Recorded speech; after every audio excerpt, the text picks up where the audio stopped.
the deep quiet of the night, when the world outside has surrendered to sleep, there is a watcher. Perhaps you know this person well. They sit in the stillness, not of their own choosing. The only sound a ticking clock that seems to measure out eternity. Sleep does not come. Instead, the mind begins its nightly ritual. It does not count sheep, it counts regrets. Old films begin to play on the screen of memory. Scenes from 10, 30, 50 years ago, as vivid as if they happened this morning. A word spoken in anger. An opportunity not taken. A kindness not offered. A person let down. The quiet room becomes a courtroom, and the watcher is the accused, the prosecutor, and the judge, trapped in a trial with no end. This is a heavy weight to carry, this backpack of yesterdays, and it seems to grow heavier after 60, when the frantic pace of life slows, and the silence gives the past a louder voice. It is not a personal failing, but a profound and shared human ache. It is the shadow of a long life, where the path behind us seems so much longer than the road ahead.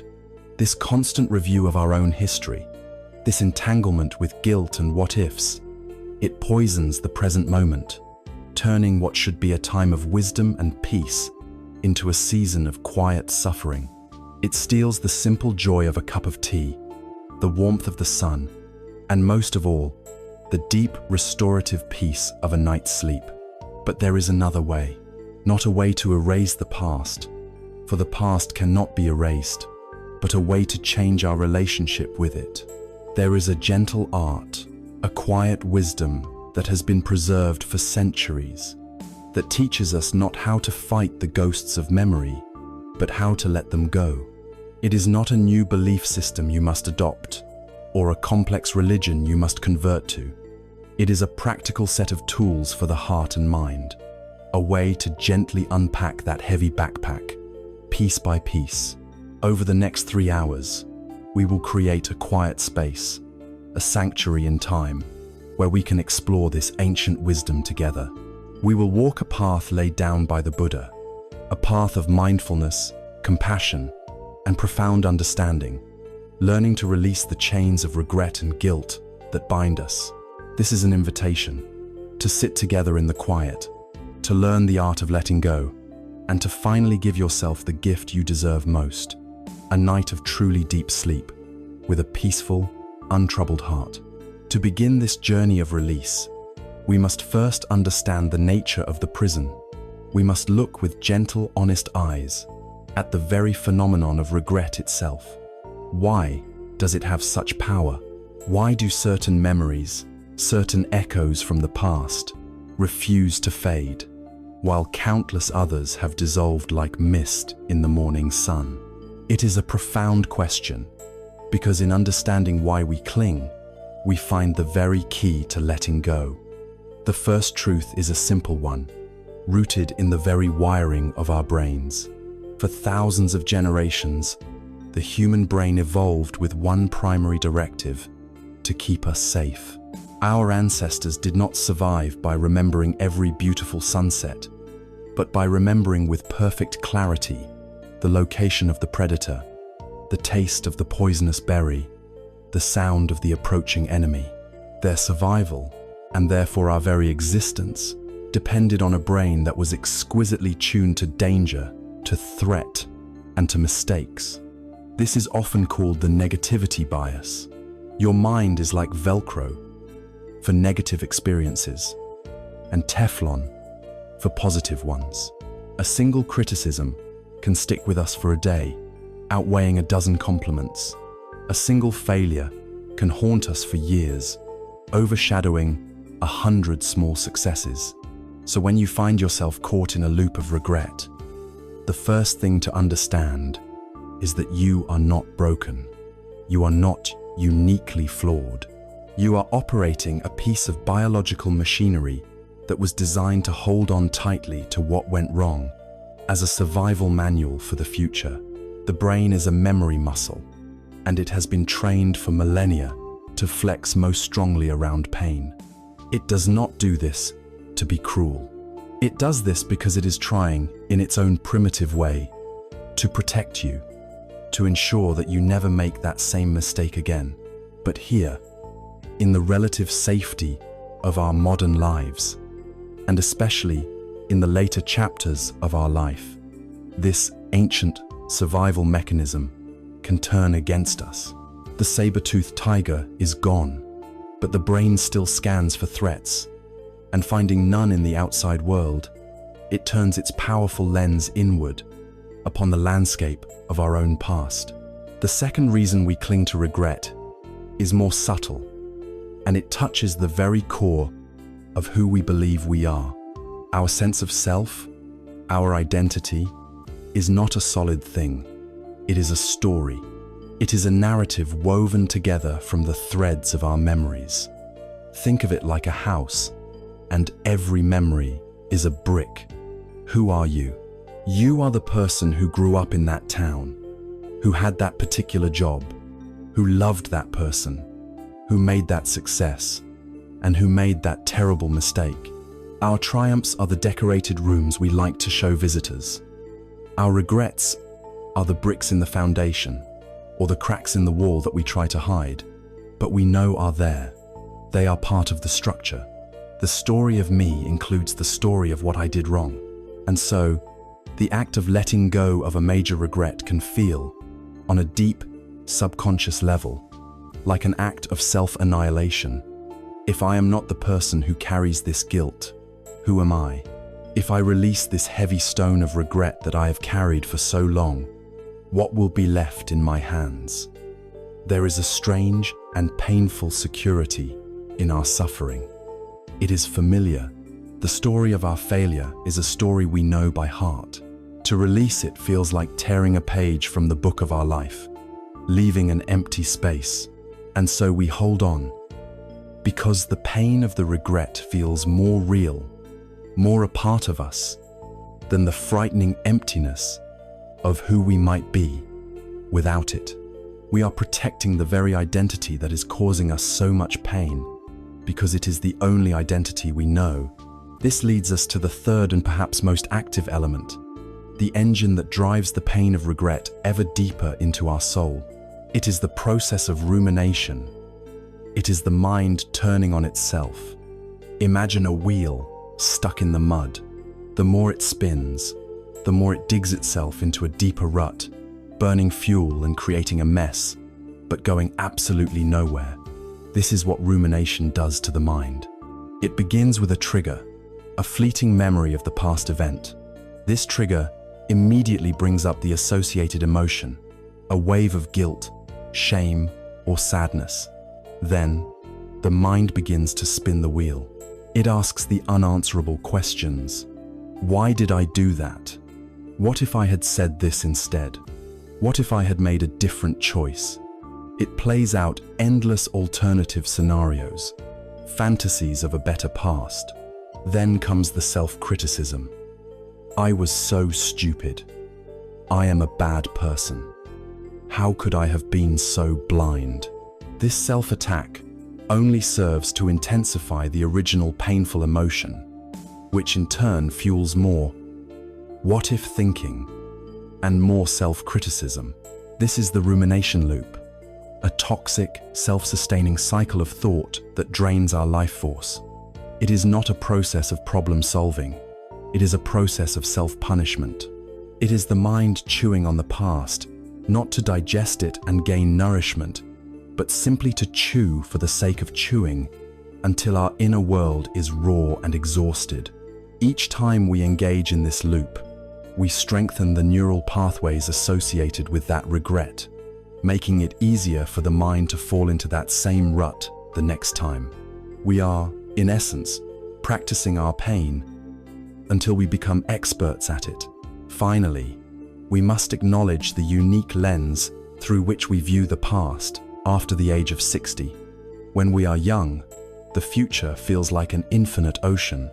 There is always time to fix things, to apologize, to start over, to become a different person. The mistakes of our 20s feel like lessons for our 30s. But as we get older, we begin to see the far shore of that ocean. The horizon of our own mortality comes into view. This awareness of finitude changes everything. There is simply less time to make it right. The opportunity to apologize to someone who has long since passed is gone. The chance to pursue a different career path has closed.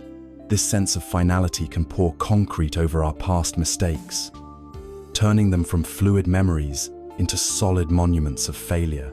They no longer feel like chapters in a long and evolving story, but like the final, unchangeable verdict on our entire life. This is why regret can bite with such venom in our later years. It is not just a memory, it is a judgment. It is the fear that our legacy will be defined not by our love and our efforts, but by our most profound errors. There is a timeless story that perfectly illustrates this entire predicament. Two Zen monks were on a pilgrimage, and they came to a river with a strong current. A beautiful young woman in fine silk robes stood at the bank, afraid to cross for fear of ruining her clothes and being swept away.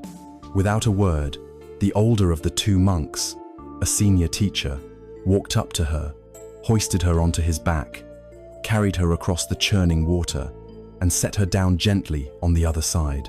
He then bowed and continued his journey. The younger monk was speechless, utterly scandalized. Their monastic vows strictly forbade them from touching a woman. For the next several hours, as they walked in silence, the younger monk's mind was a storm. He was ruminating. How could his master do such a thing?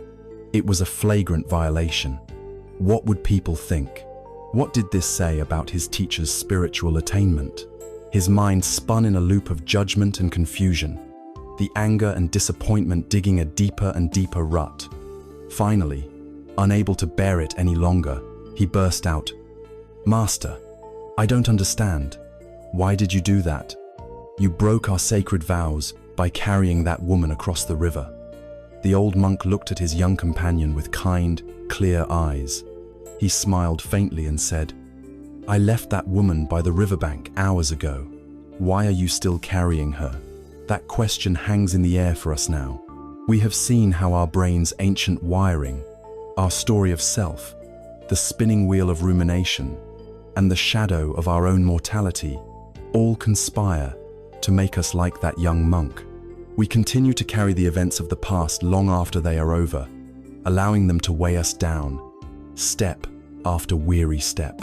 The old monk was free, not because he was perfect, but because he understood a fundamental secret. He understood that the event was finished. The act of compassion was performed and completed in a single moment, and then it was gone, flowing away like the water in the river. He was not carrying the woman, nor the memory, nor the rule he had broken. He was present, here, now, on the path. To begin our own journey of release, we must learn what that old monk knew in his bones.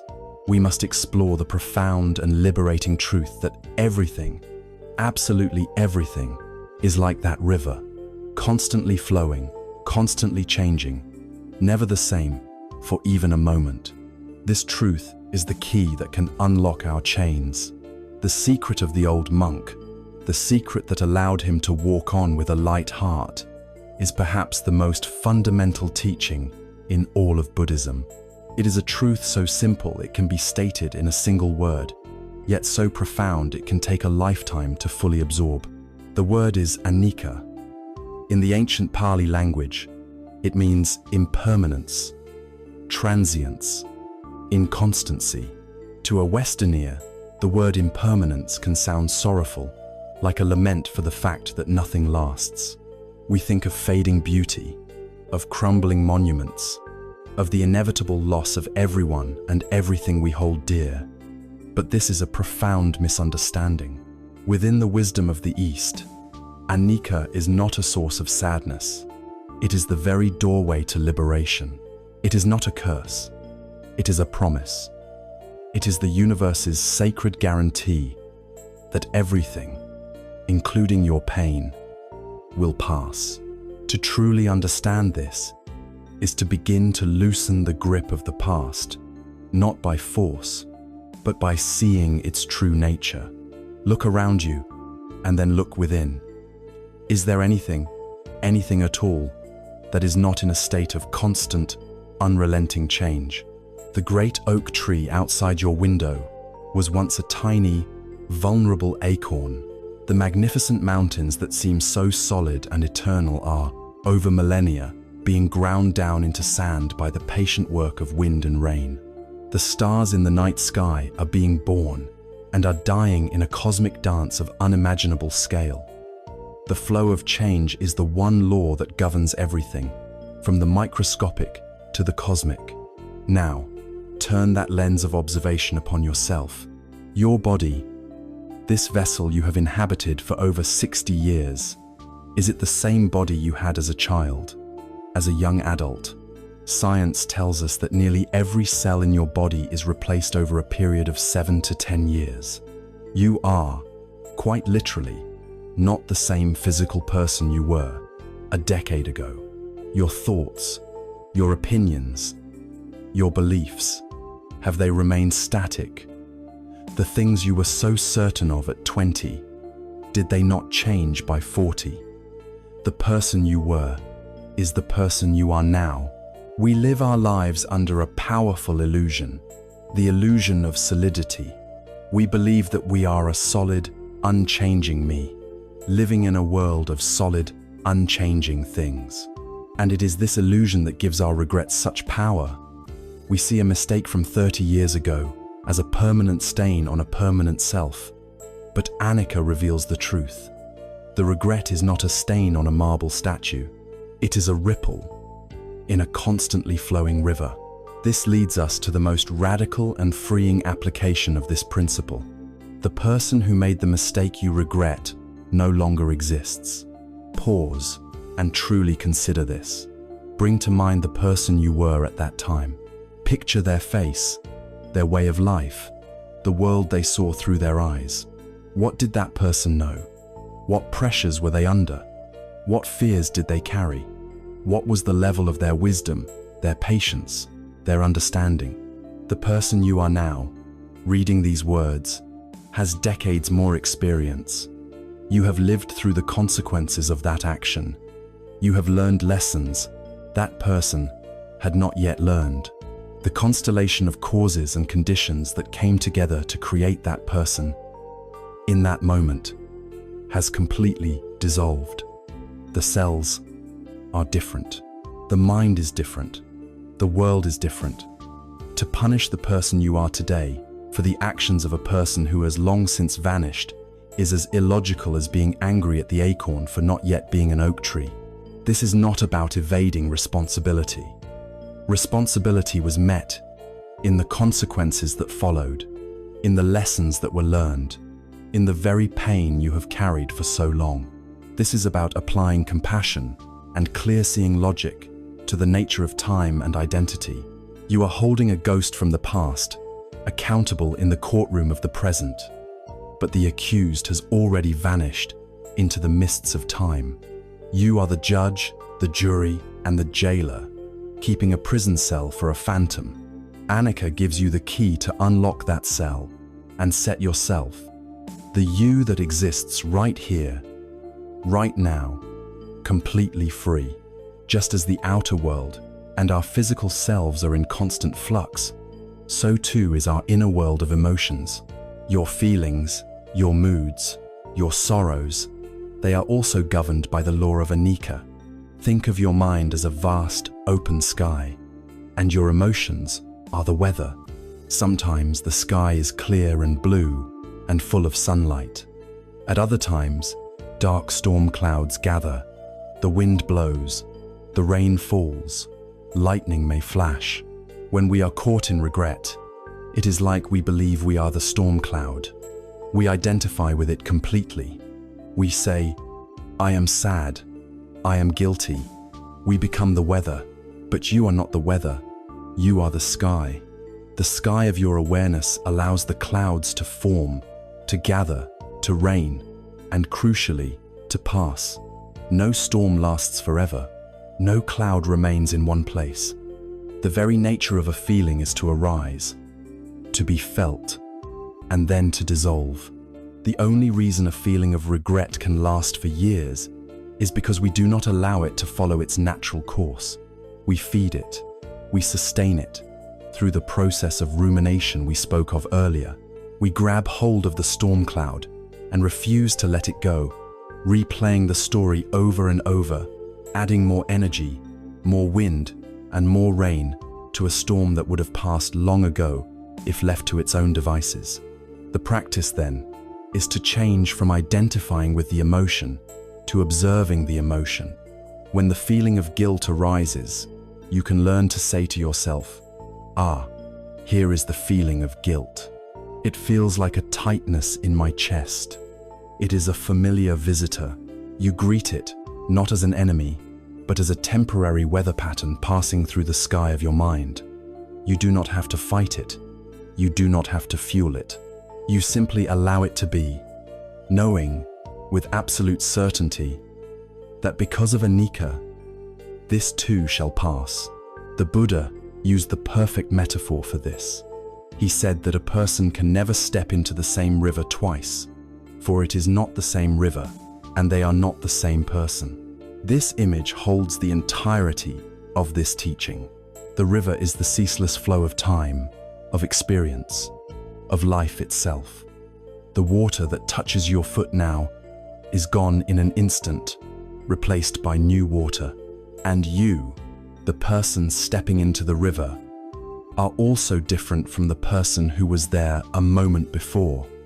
You are one moment older, one breath different. Our regrets are like trying to hold onto a specific cupful of water from that river of the past. It's impossible. It has already flowed out to the great ocean. All we are left with is the stressful, exhausting memory of trying to hold on. The great Thai meditation master, Ajahn Chah, had a powerful way of teaching this. He had a particular drinking cup that he was fond of. One day, holding it up for his students, he said, "To me, this cup is already broken. Because I know its nature is to break, I enjoy it fully while it is here. I drink my tea from it. But when it finally slips from my hand and shatters on the floor, I will simply say, 'Of course.' This is not pessimism. This is profound wisdom." He was living in complete harmony with anicca. By accepting the eventual, inevitable outcome, he was free to cherish the present moment with the cup without fear. Can we apply this wisdom to our past? Can you look at the memory of your mistake and see that it is already gone? Can you look at the person you were then and see that they are already changed? Can you look at the pain you feel now and understand that it is already passing? When you can do this, you will be able to say, as the cup of the past shatters into 1,000 pieces of memory, "Of course," and then you can go on, free. You are finally able to put the cup down. So the practice becomes this. See yourself not as a participant tossed about in the violent river of your emotions, but as a quiet observer sitting peacefully on the riverbank. This is the essence of mindfulness. You sit and you watch the river of your mind flow by. And on that river, you will see all manner of things. You will see old, gnarled logs. These are your painful memories. You will see murky, turbulent water. This is your sadness and guilt. You might see a beautiful, fragrant lotus flower float by. A moment of unexpected joy. Our lifelong habit has been to jump into the water, to grab hold of the ugly logs of regret, and to try and pull them from the water, wrestling with them on the shore, exhausting ourselves in the process. The new practice is simply to let them be, to watch them appear on the horizon of your awareness, to note their presence. Ah, there is that old log again, and to watch as the current of time carries it on, down the river, and eventually out of sight. You do not need to push it away. You do not need to pull it closer. You simply withdraw your energy from it and allow the universal law of anicca to do its work. Impermanence is not a thief that steals what you love. Impermanence is a liberator that promises you are not trapped. The pain you feel right now is not a life sentence. The person you were is not who you are.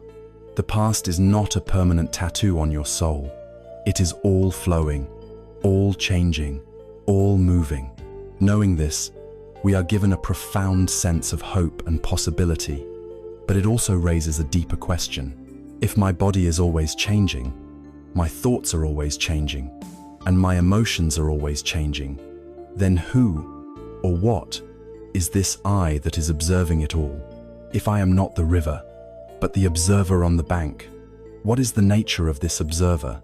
This inquiry leads us directly into the heart of Buddhist wisdom, to a truth even more liberating than impermanence.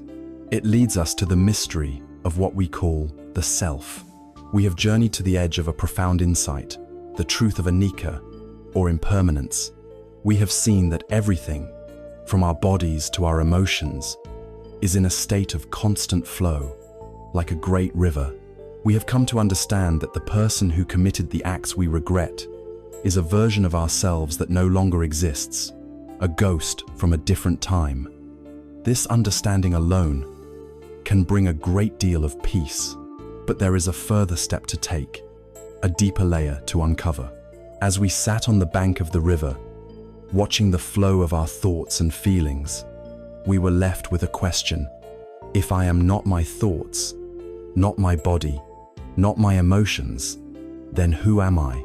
What is this I that feels the guilt, that carries the regret, that identifies as the one who made the mistake? The answer to this question is the second great mark of existence in Buddhist thought, and it is perhaps the most radical of all. It is the teaching of anatta, which translates as no self or not self. Now, do not be alarmed by this phrase. This teaching does not claim that you do not exist. You are clearly here, listening, breathing, feeling. Rather, it suggests that what you are is fundamentally different from what you have always assumed. It states that there is no permanent, separate, independent I at the core of your being. This self that you have spent your entire life defending, defining, and sometimes despising is, in the deepest sense, an illusion, and understanding this illusion is the key to absolute liberation from suffering. To understand this, the Buddha analyzed human experience with the precision of a scientist. He broke down what we call a person into 5 fundamental components, or aggregates. These are often called the 5 skandhas. The first is form. This is your physical body, everything from your bones and skin to the organs within. It is the material aspect of your being. The second is feeling. This refers to the raw sensations that arise when your senses make contact with the world. It is the simple data of pleasant, unpleasant, or neutral. The sting of a harsh word, the warmth of a cup of tea in your hands, the neutral feeling of your feet on the floor. The third is perception. This is the faculty of the mind that recognizes and labels these feelings. It takes the raw data of sensation and says, that is warmth, that is the sound of a bird. This feeling is sadness. It is the mind's filing system. The fourth aggregate is the most complex. It is called mental formations. This includes all of our habits, our biases, our opinions, our desires, our fears, our intentions, and our volitions. It is the active, churning, story-making part of the mind, the impulse to speak, the pattern of worry, the memory that triggers a response. All of this falls under mental formations. And finally, the fifth aggregate is consciousness. This is not a grand overarching soul, but simply the basic faculty of awareness itself. It is the light in the room that allows the other four aggregates to be known. It is the simple fact of knowing that you are seeing, hearing, or thinking. Now, look closely at this collection of 5 processes: form, feeling, perception, mental formations, and consciousness. The Buddha invites us to search for the self within them. Is your self your body? But your body is constantly changing, aging, and one day will cease to be, so it cannot be a permanent self. Is your self your feelings? But feelings are fleeting, changing from moment to moment, from pleasant to unpleasant, in an instant. They are like bubbles on the water. Is your self your perceptions?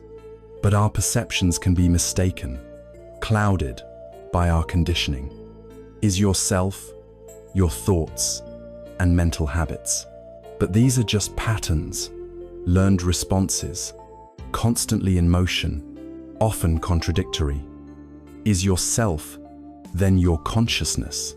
But consciousness is also dependent. It only arises in relation to an object, a sound, a thought. It is not a standalone thing. The profound conclusion is that there is no CEO in the head, no permanent, unchanging soul or ego at the center of the storm. The I, or the self, is simply a convenient name, a label we apply to the ever-changing, interdependent dance of these 5 processes. There is a famous story that illustrates this perfectly. A great Buddhist sage named Nagasena was visited by a Greek king, King Milinda. The king, a man of logic and reason, wanted to understand this teaching of no self. He arrived in a magnificent chariot. Nagasena greeted him and asked, "Your Majesty, did you arrive on foot or in a chariot?" "I came in a chariot," the king replied confidently. "Very good," said Nagasena. "Then please, Your Majesty, tell me, what is this chariot? Is it the wheels?" "No, certainly not," said the king. "Is it the axle then?" "No," the king replied. "Well, is it the frame, the reins, the yoke, the whip?" With each question, the king had to reply, "Number, then." Nagasena said calmly, "Is the chariot all of these parts combined?" "No, venerable sir," said the king. "Is the chariot something outside of all these parts?" "No," the king had to admit. Nagasena smiled. "Then, Your Majesty, I can find no chariot at all. Chariot is just a sound, a name. In ultimate reality, it is only a designation for the coming together of these parts in a particular arrangement." King Milinda, being a wise man, suddenly understood. He bowed his head and said, "I understand.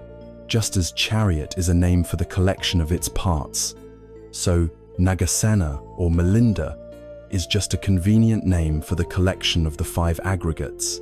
Now, let us bring this earth-shattering insight directly to our regret. Think of a memory that brings you pain, a moment where you feel you failed terribly. Let's look at that moment through the lens of anatta. In that moment, there was a body, the aggregate of form. There was a feeling, perhaps of anger, fear, or desire, the aggregate of feeling. There was a perception of the situation, perhaps a misunderstanding or a limited point of view, the aggregate of perception. There was a powerful habit or impulse that drove the action, the aggregate of mental formations. And there was a consciousness that was aware of all this happening. So, we must ask the question, who exactly committed the sin? Who is the culprit we have been punishing for all these years? Was it the body? Was it the feeling? Was it the mistaken perception? Was it the conditioned impulse? When you look closely, you cannot find a single, solid sinner to blame. What you find is an unfortunate confluence of impersonal, conditioned, and ever-changing processes that resulted in a painful outcome. To blame a self for this is like blaming the chariot when a wheel breaks. It is a misunderstanding of how things truly are. The action was not born from a bad soul, but from a collection of temporary and conditioned factors. This understanding allows us to do something incredibly powerful. It allows us to remove the labels we have stuck to ourselves. For decades, perhaps, you have carried a heavy label on your heart. It might be the label, I am a bad person, or I am a failure, or I am unlovable. These labels feel so solid, so true, but the wisdom of anatta is the solvent that dissolves their glue. It allows us to make a crucial shift in language and identity. Instead of, I am a failure, we can see with clarity there was an action, conditioned by many factors, that resulted in failure. Instead of, I am a bad person, we can see there was a moment where, due to confusion and pain, an unkind action occurred. Do you feel the difference? It is the difference between being a noun and observing a verb. It is the difference between being a prisoner and witnessing an event. The event is over. The verb has passed. You are no longer required to carry the weight of the noun. The label loses its power because you realize there is no permanent I for it to stick to. When we truly begin to absorb this, an incredible lightness enters our being.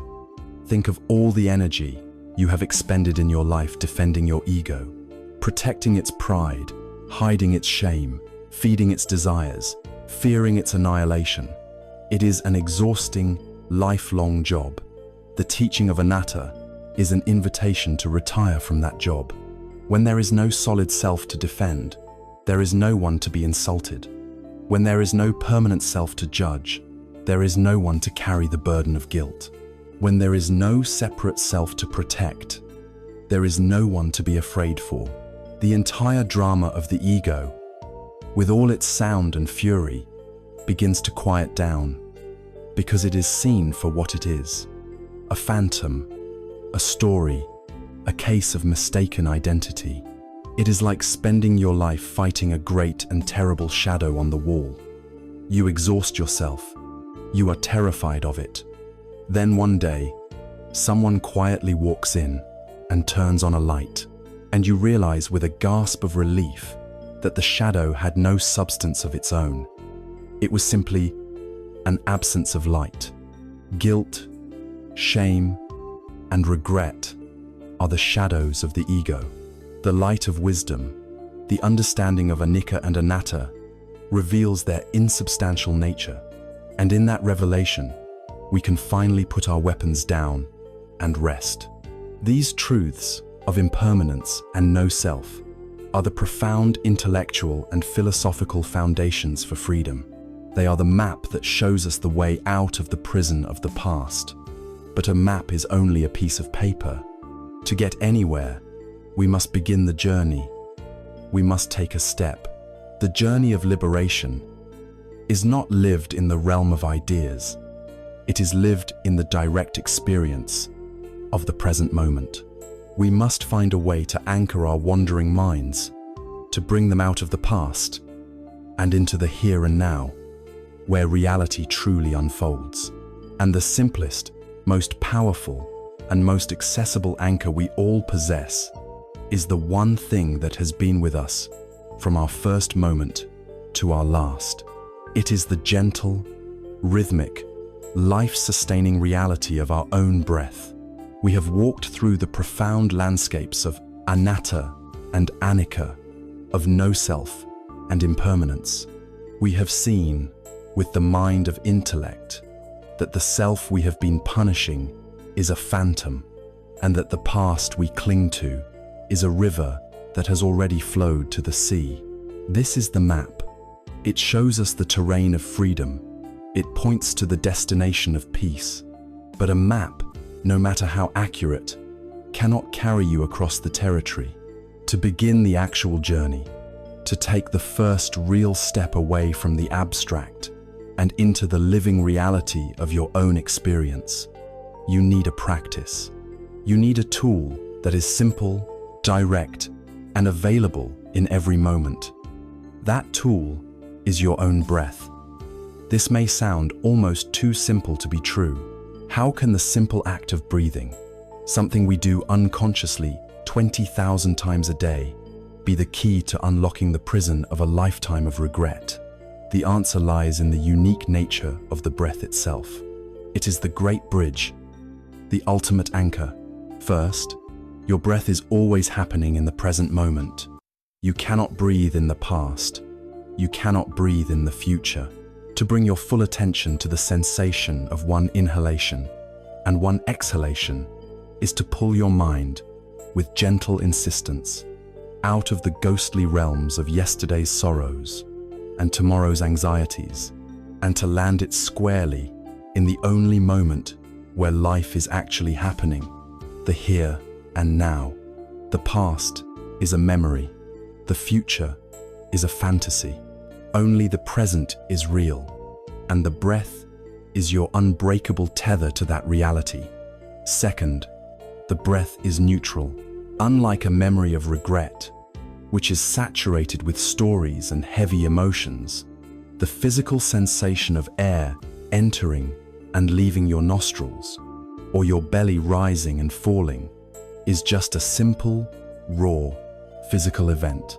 It has no story attached. It is a clean, clear place for your attention to rest, a neutral ground where the mind can recover from its exhausting battles with itself. Finally, the breath is the bridge between your body and your mind, between the conscious and the unconscious. While you can let it happen automatically, you can also choose to regulate it. This unique quality makes it a powerful tool for uniting the disparate parts of your being. When you place your conscious mind on the physical sensation of breathing, the body and mind come together in harmony. The frantic chatter begins to settle, and a sense of wholeness emerges. So let us begin this practice together, right now. There is nothing you need to achieve, no special state to attain. The only goal is to rest your attention for a few moments on the feeling of your own breath. First, find a comfortable posture. You can sit on a cushion on the floor if you are able, but sitting on a simple, straight-back chair is perfectly fine. The most important thing is that your back is upright, but not rigid. Imagine your spine is a stack of golden coins, balanced and erect, creating a sense of dignity. Allow your shoulders to relax. Let your hands rest comfortably in your lap or on your knees. Let your jaw be soft. You can gently close your eyes, or if you prefer, you can leave them slightly open with a soft, unfocused gaze directed towards the floor a few feet in front of you. Now, bring your awareness into your body. Feel the points of contact, the weight of your body on the chair, the feeling of your feet on the floor. Just for a moment, be here, in this body, in this room. Now, gently guide your attention to the sensation of the breath. You have a choice of where to rest your focus. For some, the most distinct sensation is at the tip of the nostrils. You can feel the subtle coolness of the air as it enters and the slight warmth of the air as it leaves. There is no need to imagine it. Just feel the actual, physical sensation, however subtle it may be. For others, the sensation is clearer in the abdomen. You can place a hand on your belly if it helps, and feel the gentle rise as you breathe in, and the gentle fall as you breathe out. Choose one of these anchor points, either the nostrils or the abdomen, and let your attention rest there, as lightly as a butterfly resting on a flower.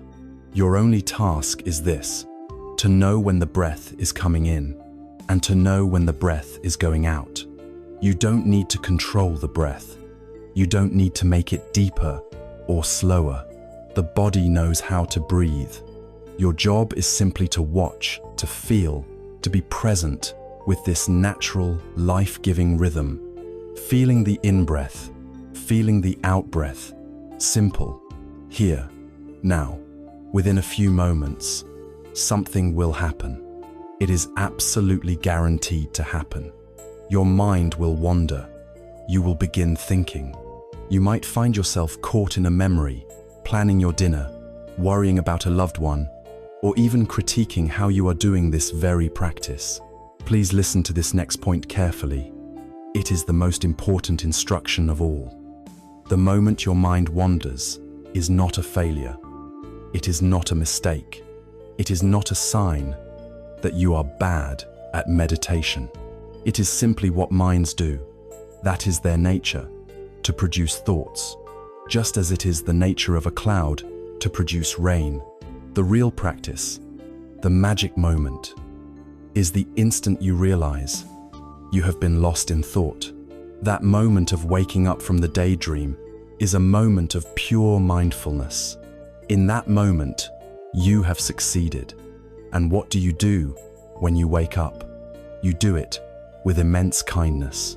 There is no need for frustration or self-criticism. That would be like scolding a small puppy for wandering off. It only creates fear and anxiety. Instead, you gently acknowledge where your mind went, perhaps with a soft mental note of thinking or wondering, and then you gently, patiently, and lovingly escort your attention right back to your anchor point, to the feeling of the breath, and you begin again, feeling one in-breath, feeling one out-breath, and when the mind wanders again, as it will, you repeat the process, gently waking up and gently returning. This is the practice. The returning, again and again and again, is the essential act. Each time you do it, you are strengthening the muscle of your attention and, more importantly, the muscle of your compassion. There is a wonderful old Buddhist analogy for this process. It describes the untamed mind as a wild, powerful water buffalo. It is restless, driven by fear and habit, and it roams wherever it pleases, often causing destruction. The farmer, who wishes to tame this buffalo, has a difficult task. He cannot tame it by yelling at it or beating it, for this will only make it more wild and fearful. Instead, he takes a strong rope and ties the buffalo to a solid, deeply rooted post in the ground. The post is the breath. At first, the buffalo is furious. It pulls and strains against the rope, running to the very end of its tether, trying to get back to its old wandering habits. It rages for hours, maybe even for days. But the post is firm. The rope holds. Eventually, the buffalo grows tired of the struggle. It realizes that fighting the rope is painful and futile, and it learns something crucial. It learns that the area immediately around the post is a place of safety and rest. And so, in time, it gives up the struggle and lies down peacefully at the foot of the post. Your mind is this buffalo. At first, it will struggle against the discipline of focusing on the breath. It will pull and strain, running off into thought after thought. But if you are patient, if you keep gently bringing it back to the post, it will eventually learn that this struggle is useless and that peace can be found right here, in this present moment, with this breath. This, then, is the ultimate function of breath meditation. The breath becomes your refuge. It becomes your safe harbor in the midst of life's storms. Whenever the memories of the past begin to gather like dark clouds, whenever the winds of anxiety begin to blow, you now have a place to go. You have a post you can return to. You do not need to sit on a cushion for an hour to find this refuge. It is available to you in any moment. When you are standing in line at the store and a wave of sadness hits you, you can bring your attention to one breath. When you are lying in bed at night and the ghosts of regret come visiting, You can feel the rising and falling of your own abdomen. This simple act is an act of power. It breaks the spell of the rumination loop. It unhooks you from the painful story. It brings you home to the safety and sanity of the present moment, where the past has no power over you. So now, we have our anchor. We have our sturdy post, firmly planted in the ground of our own direct experience. With this newfound stability, we no longer need to simply hide from the storms of the mind. We are now equipped to do something even more courageous. We can begin to look at the clouds, to observe the patterns of the wind, to understand the nature of the storm itself, without being swept away by it. The anchor of the breath gives us the steady platform from which we can practice the fine art of Chan Niyam, or mindfulness, turning our gentle, non-judgmental awareness towards everything that arises within us. We are ready to become the curious and compassionate scientist of our own inner world. With our breath as a steady anchor, we have found a safe harbor in the present moment. We now have a place to rest when the seas of the mind become turbulent. From this place of stability, we can begin the gentle and courageous work of turning our attention towards the weather of our own minds. This practice is known as sati in the ancient Pali language, but we know it better by its modern name, mindfulness. There is no word more central to the application of Buddhist wisdom in our contemporary world, yet it is often misunderstood. Mindfulness is not about emptying your mind, nor is it about achieving a state of blissful tranquility. At its core, mindfulness is a very simple, yet radical, act. It is the art of paying attention, on purpose, in the present moment, without judgment. And that last part, without judgment, is the key that unlocks everything. It is the art of observing what is happening, both inside and out, with a clear, kind, and curious impartiality. It is the art of seeing things exactly as they are, before we add our thick layers of story, opinion, and criticism. The most fundamental shift that mindfulness offers is the discovery of the space between you and your thoughts. Ordinarily, we are completely fused with our mental activity. A thought of regret arises, and immediately we become the regretful person. A thought of anxiety appears, and we become the anxious person. We are so lost in the content of our minds that we don't realize we are the container. Imagine you are in a movie theater. For most of your life, you have been so engrossed in the film playing on the screen that you have forgotten you are sitting in a seat. You believe you are the hero. You feel their triumphs, and most painfully, you feel their sorrow and their shame as your own. The drama on the screen is your entire reality. Mindfulness is the moment you suddenly become aware of the seat you are sitting in. You realize, with a jolt of insight, that you are not the character on the screen. You are the watcher of the film. The movie is still playing. The sad scenes are still unfolding. But now, there is a space. There is a distance. You can watch the drama without being consumed by it. This is the freedom mindfulness provides. It does not seek to stop the movie, for the mind will always produce thoughts. Instead, it changes your relationship to the movie. You are no longer a captive actor in the drama of your past. You are the conscious, spacious awareness in which the drama is allowed to play out and, eventually, to end. So how do we practice this? How do we cultivate this space?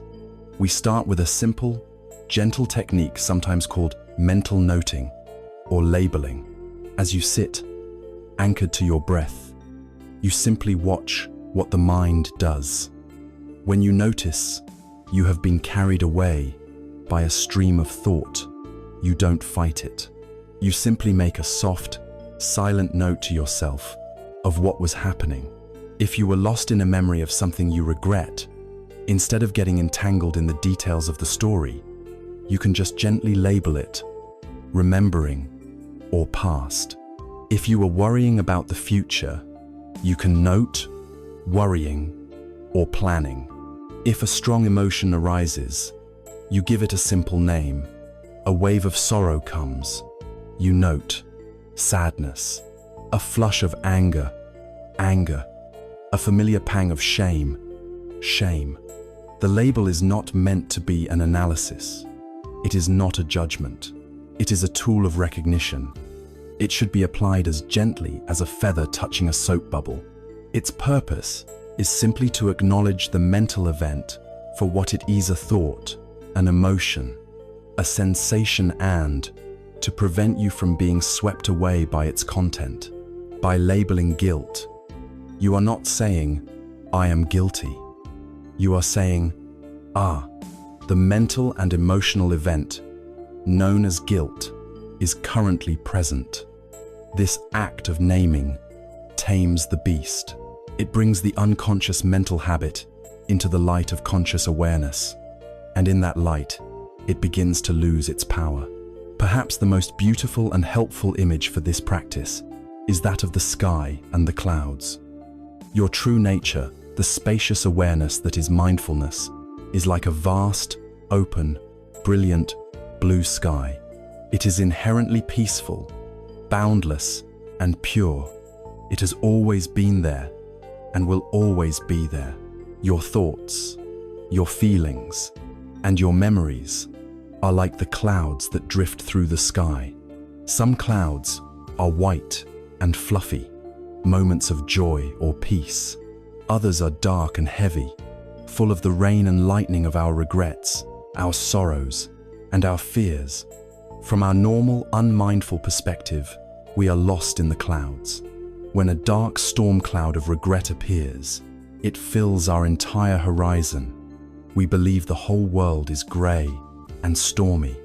We forget that the blue sky even exists. The practice of mindfulness is the practice of remembering that you are the sky. You are the vast, open space in which all the weather of your life happens. The storm cloud of guilt may be present. It may be intense, but it is not you. It is a temporary event passing through you. The sky is not harmed by the storm. The sky is not stained by the darkest cloud. The sky simply allows the cloud to be there, knowing its nature is to drift, to change, and eventually to dissolve, revealing the brilliant blue that was always there, just waiting patiently. When you can rest in this sky-like awareness, you can watch the storms of your own mind with a new sense of perspective and peace.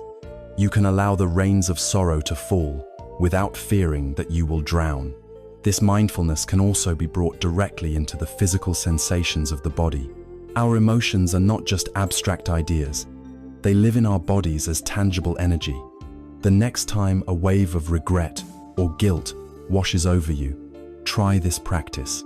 Instead of being lost in the story in your head, bring your attention into your body with a gentle curiosity. Ask yourself, where do I feel this emotion physically? Scan your body from head to toe. Do you feel a tightness in your throat? A heavy, crushing weight on your chest? A knot of anxiety in your stomach? A deep ache in your shoulders, as if you are carrying an invisible burden? Whatever you find, the instruction is not to fix it or force it to go away. The instruction is simply to be with it. Can you bring your mindful attention directly to that physical sensation? Can you breathe into it? Imagine your in-breath, full of kindness and space, gently surrounding this area of tightness. And as you breathe out, imagine the sensation softening just by 1%. You are not at war with your body's feelings. You are offering them your calm, accepting presence. You are treating your own pain with the kindness you might offer to a dear friend. In doing so, you learn that these physical sensations, too, are governed by the law of impermanence. By being with them without resistance, you allow them to run their natural course and dissolve on their own. Finally, the true power of mindfulness is realized when we take it off the meditation cushion and weave it into the fabric of our everyday lives. Your entire life can become your meditation practice. It begins with small, simple moments. When you have your first cup of coffee or tea in the morning, for just the first 3 sips, decide to be fully present. Instead of being lost in your plans for the day, feel the warmth of the cup in your hands. See the color of the liquid. Inhale its aroma. As you sip, taste it fully. This is mindfulness. When you walk from one room to another, feel the sensations of your feet touching the floor. Feel the movement of your body through space. This is mindfulness. When you are listening to a loved one speak, can you listen with your whole being, without rehearsing your reply in your head? Can you give them the profound gift of your undivided, non-judgmental presence? This too is mindfulness. Each of these small moments is an act of returning home to the present. They are small anchors of sanity throughout the day that prevent us from being lost for hours in the fog of the past. They make peace not something we must search for in a special time or place, but something we can touch, taste, and feel in the midst of our ordinary, beautiful lives. We have learned, through this practice, to observe our reality with a new clarity. We are learning to see our thoughts as thoughts, our feelings as feelings, and our past as the past. We are learning to be with our experience, without the distortions of judgment. This is a monumental step. It stops us from pouring more fuel on the fire of our own suffering. But simply observing, as powerful as it is only one wing of the bird of freedom. The other wing is compassion. What if the attention we bring to our pain was not just neutral and objective, but was also warm, friendly, and actively kind? What if we could learn to treat the wounded parts of ourselves with a gentle, healing love? This is the next stage of our journey. It is the movement from simply seeing our pain to actively holding it with a tender heart. We now turn to the beautiful and transformative practice of metta, or loving kindness. We have learned to sit on the riverbank of our minds, anchored by the breath, and watch the clouds of thought and emotion pass through the vast sky of our awareness. This is the first wing of freedom, the wing of mindfulness, of clear seeing. But for the bird to truly fly, it needs a second wing, one of equal strength and importance. This is the wing of compassion, of a warm and tender heart. In the language of the Buddha, this is metta, often translated as loving kindness. Metta is not the sentimental conditional love of songs and poems. It is a steady, unconditional friendliness towards all of existence. It is the simple, powerful, and profound wish for all beings to be happy and free from suffering. And the practice of cultivating this boundless heart, this metta, must always begin in the place we most often neglect, within our own selves. For many of us, this idea is the most difficult obstacle on the entire spiritual path. To direct kindness towards ourselves can feel selfish, undeserved, or even impossible. We who carry the heavy weight of regret often feel we are the last person on earth who deserves such kindness. Our inner landscape is a place of harsh judgment, ruled by a relentless inner critic who keeps a perfect record of every failure and every mistake. We would never speak to a friend, or even a stranger, with the same cruelty we routinely inflict upon ourselves in the silence of our own minds. But here is a fundamental truth. You cannot pour from an empty cup. You cannot offer the world a peace you do not possess yourself. You cannot shine a light for others if your own lamp has no oil. To try and generate genuine goodwill for others from a heart filled with self-loathing is a recipe for burnout and hypocrisy. The most authentic and transformative spiritual practice, therefore, is to first call a truce in the long and painful civil war that has been raging within your own heart. Before you can truly wish for the world to be at peace, you must first create a small sanctuary of peace within your own being. So let us begin this radical practice of self-compassion. Find your dignified posture once more, sitting comfortably with your back straight. Allow your eyes to gently close.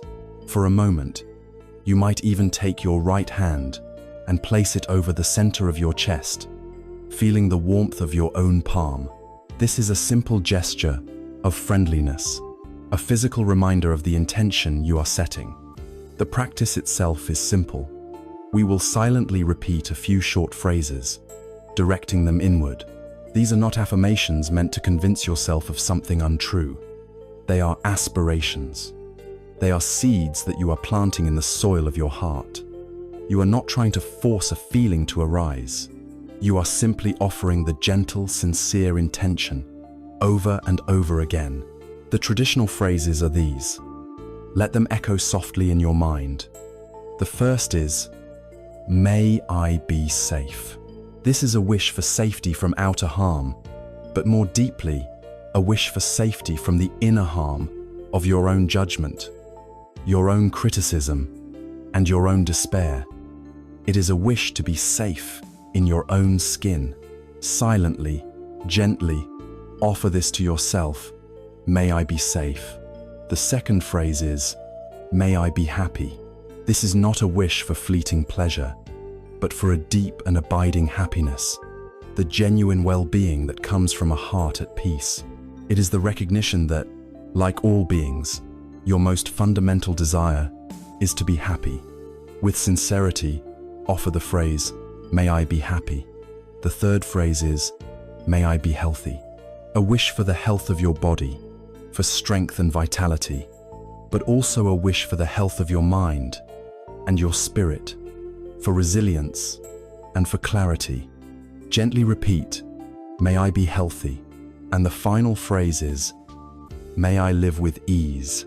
This is a wish to be free from the heavy strain of struggle, to move through the world and through the remaining years of your life with a sense of grace, lightness, and peace. It is a wish to put down the heavy bags of the past and walk on with freedom. Softly offer the wish, may I live with ease. Continue to repeat these phrases like a gentle, loving mantra. May I be safe. May I be happy. May I be healthy. May I live with ease. As you do this, you will almost certainly encounter resistance. It is crucial to expect this and to meet it with the mindfulness we have already cultivated. As you say, may I be happy, another voice may immediately rise up, a voice that says, you don't deserve to be happy after what you did, or this is selfish nonsense. Notice this voice. This is the voice of your conditioning. This is the voice of your pain. Do not fight it. Do not argue with it. Simply see it for what it is. You can even label it judging or criticism. See this resistance as the very wounded part of you that most needs this practice. It is like a frightened, hurt child, lashing out. And so, you acknowledge the critical voice. And then, with even more tenderness, you return to the phrases. The resistance does not mean you are failing. The resistance is the path itself. If you find it exceptionally difficult to direct these wishes to yourself, there are skillful ways to work with that.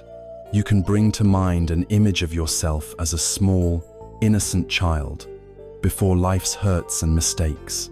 Can you offer these wishes to that child? May you be safe, little one. May you be happy. Often, this can open a door in the heart that was sealed shut. It is vital to understand that this practice is not a denial of the past. Loving kindness is not a form of spiritual bypassing.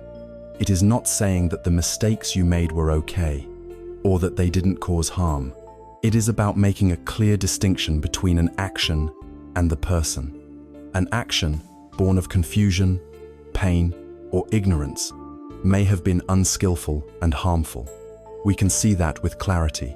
But the person, the being who acted, is, like all beings, worthy of a fundamental compassion. To condemn the actor for the act is to lock both of you in a prison of hatred.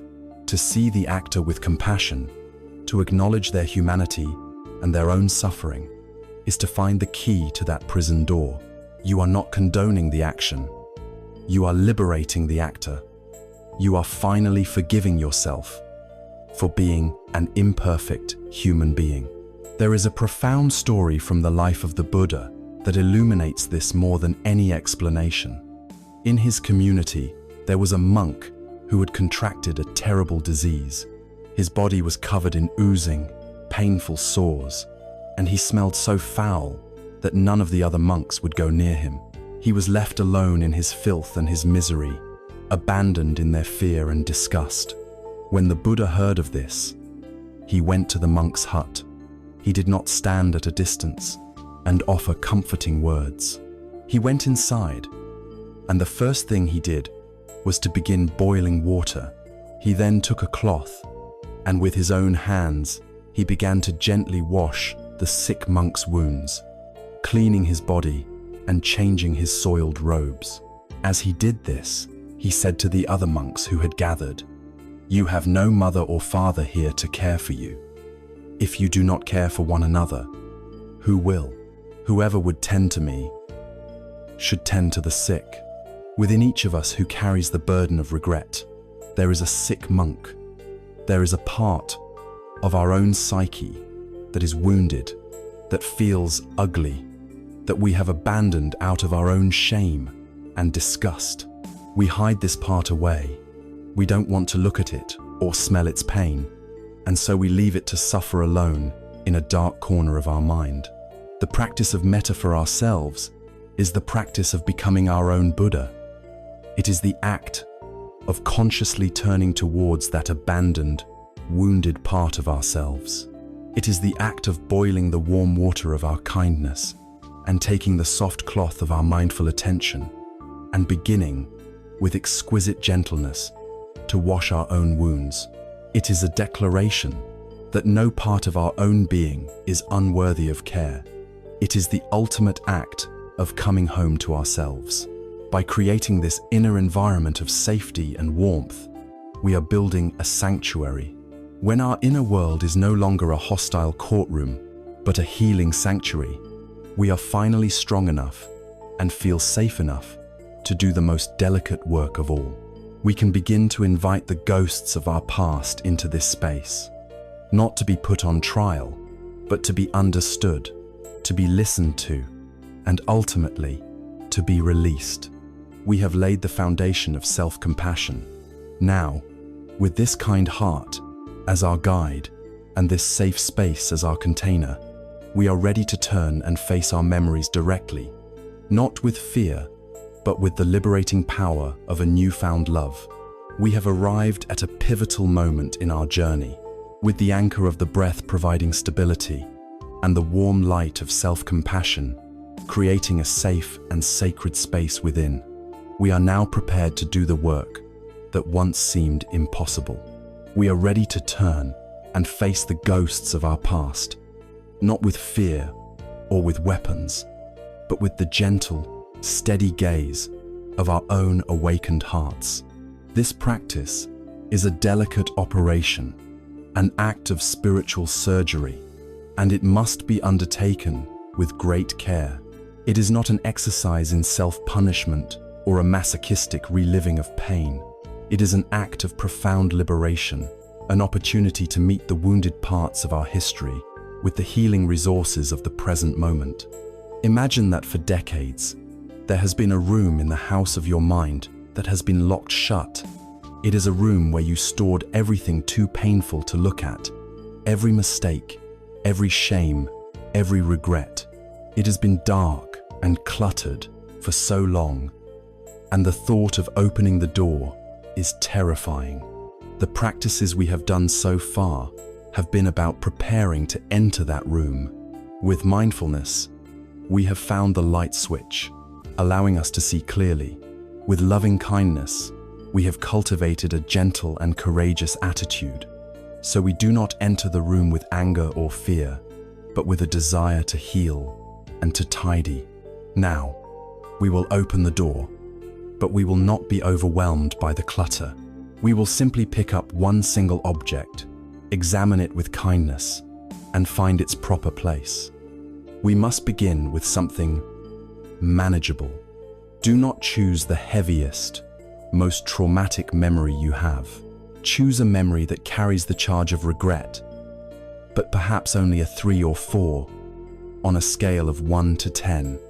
We will learn the process on a smaller stone before we attempt to move a boulder.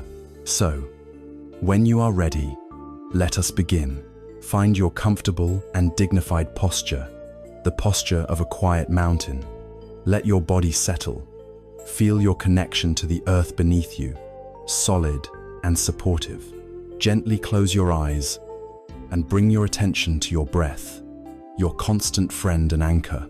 Feel the rhythm of the in-breath and the out-breath, a wave of life energy that is always present, always now. Let each breath bring you more fully into this present moment, into the safety of this room, in this body.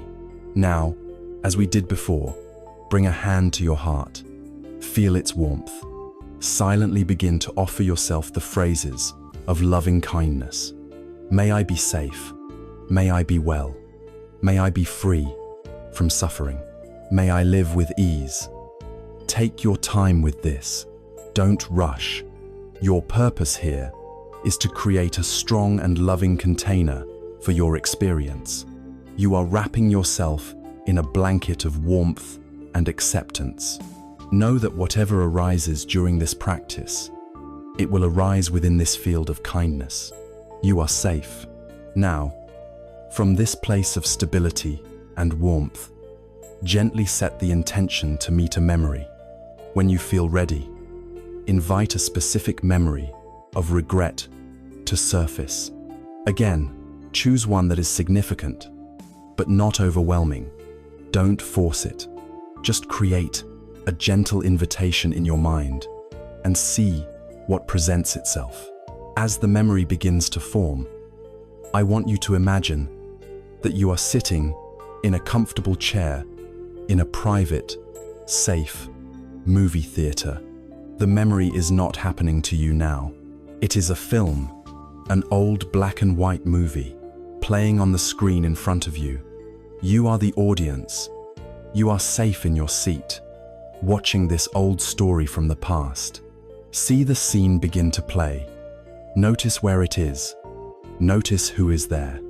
Watch the events unfold on the screen, just as they happened. Watch the actions taken.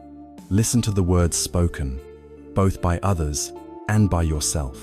For now, simply watch the narrative, the storyline of this old film, without adding any new commentary, without judging, without criticism. Just see the story. As you watch this film, now begin to shift your attention to your own experience as the observer. What feelings are arising in you as you watch this scene? Without getting lost in them, can you gently name them? Perhaps there is sadness. Note it softly. Sadness. Perhaps there is a flush of anger or frustration. Anger. And almost certainly, there will be the familiar pang of guilt or shame. Guilt. You are not trying to make these feelings go away. You are simply acknowledging their presence within the safe container of your loving kindness, like noticing the clouds in the sky. Now, bring your awareness into your physical body. Where do these emotions live? As you watch the film of your regret, where does your body hold the tension? Is it a tightness in your throat, a clenching in your jaw, a hollowness in your solar plexus, a heavy weight on your shoulders? Bring your mindful, compassionate attention directly to that physical sensation. Breathe into it.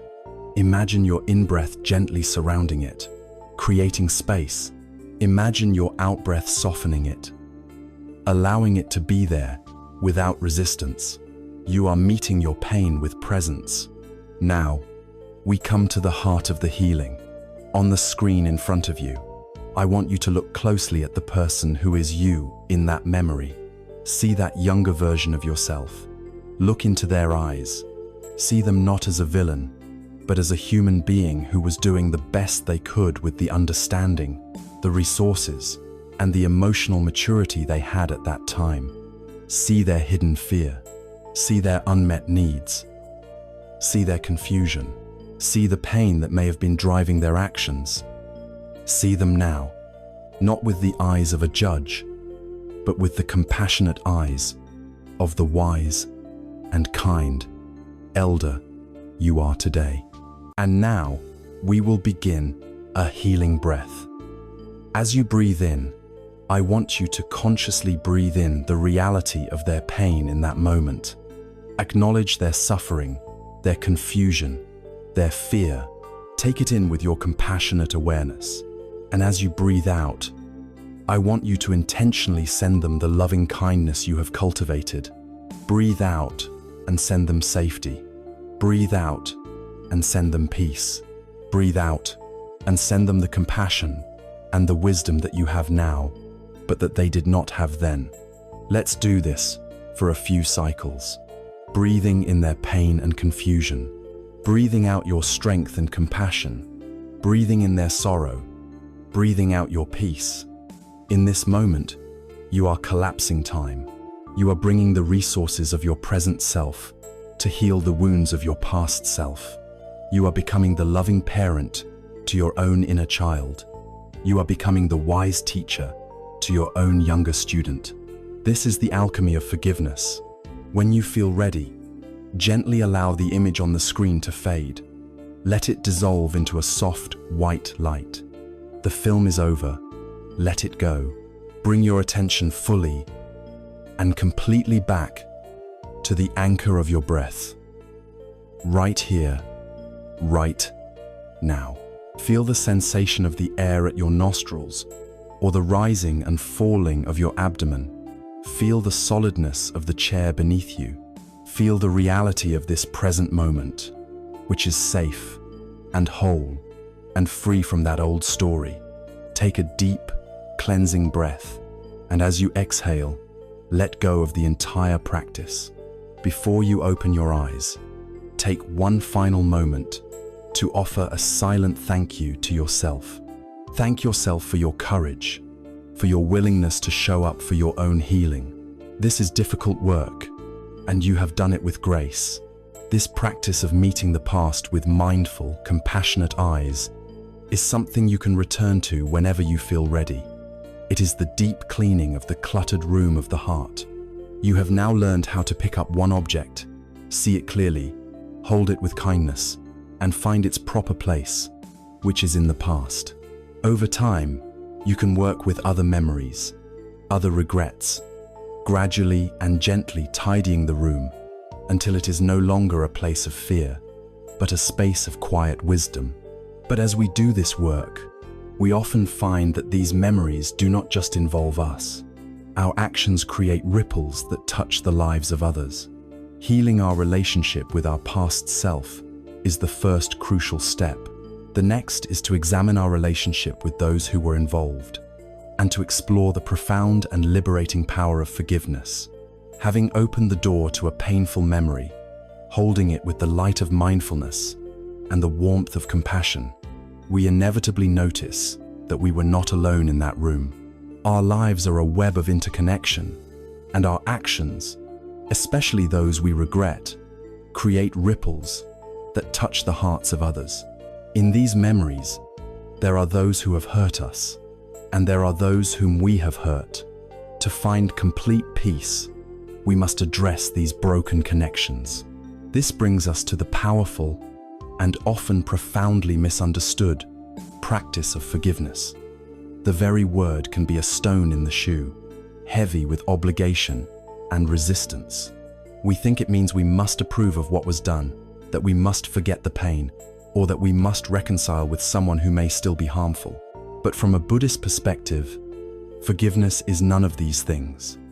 It is something far more practical, far more personal, and far more liberating.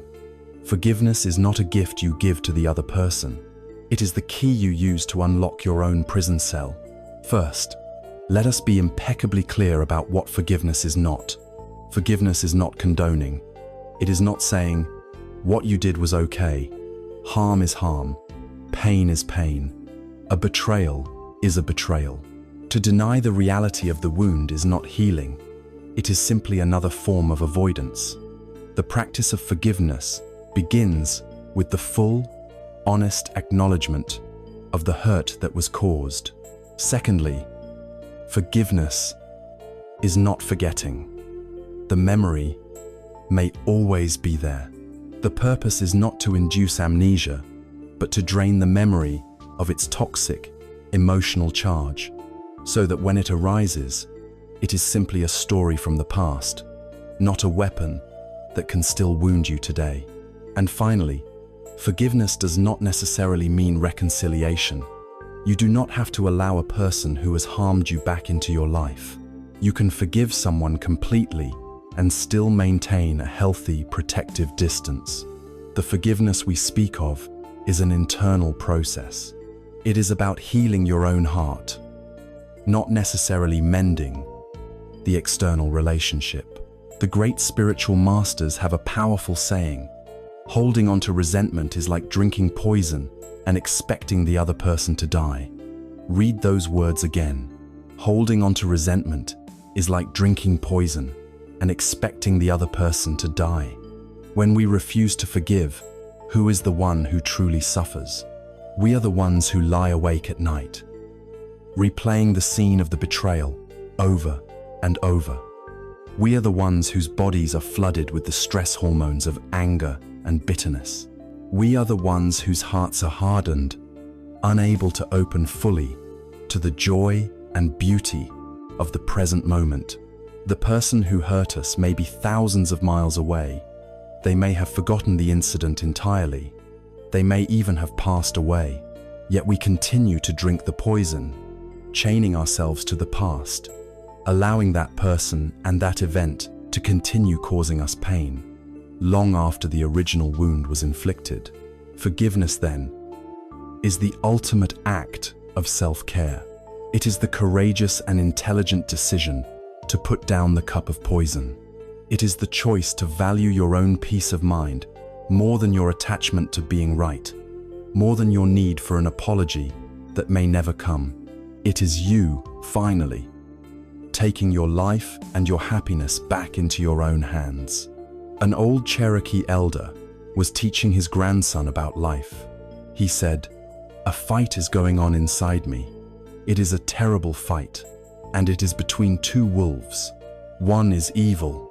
He is anger, envy, sorrow, regret, greed, arrogance, self-pity, guilt, resentment, and ego. The other is good.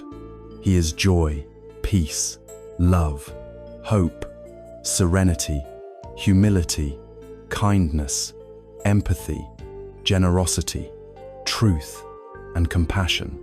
The same fight is going on inside you, and inside every other person too. The grandson thought about it for a minute, and then asked his grandfather, "Which wolf will win?" The old man simply replied, "The one you feed." Every day that you hold on to a grudge, every time you replay an angry memory, every moment you simmer in resentment, you are feeding the wolf of hatred.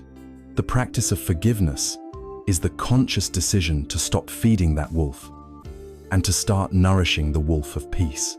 It is a choice about who you want to be and what you want to cultivate in the precious garden of your own heart. Let us begin this practice.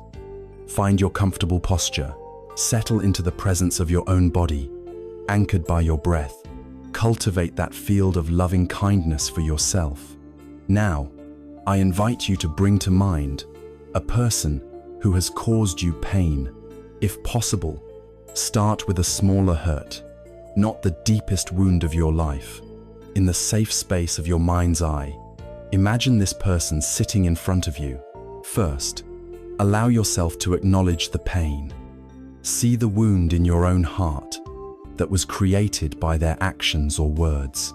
Honor the reality of that pain without judgment. Now, looking at this person, see them not as a monster, but as a human being, just like you.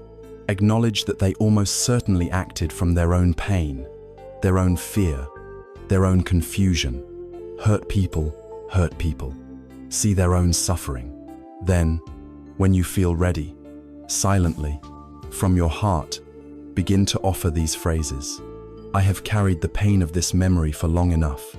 It has been a heavy burden. For the sake of my own peace, for the freedom of my own heart, I offer you my forgiveness. Take a breath. I will no longer allow what happened in the past to poison my present. I release you from the prison of my anger. And finally, I release you. I let you go. And in releasing you, I release myself. Feel the energetic cord that has bound you to this person and this memory being gently, peacefully cut. This is for you. Now we must turn to the other side of the coin. For often, the person we find it hardest to forgive is ourselves. Our own regrets bind us just as tightly as our resentments. So now, from this same place of grounded, compassionate presence, I invite you to bring to mind a person whom you have harmed. See them sitting before you in your mind's eye. Look at them, and without making excuses for yourself, allow yourself to see the pain that your actions caused them. See the impact of your words, your choices, your silence. Acknowledge the harm fully. Now, from your heart, offer them a sincere, silent apology. It does not matter if they are still in your life or not.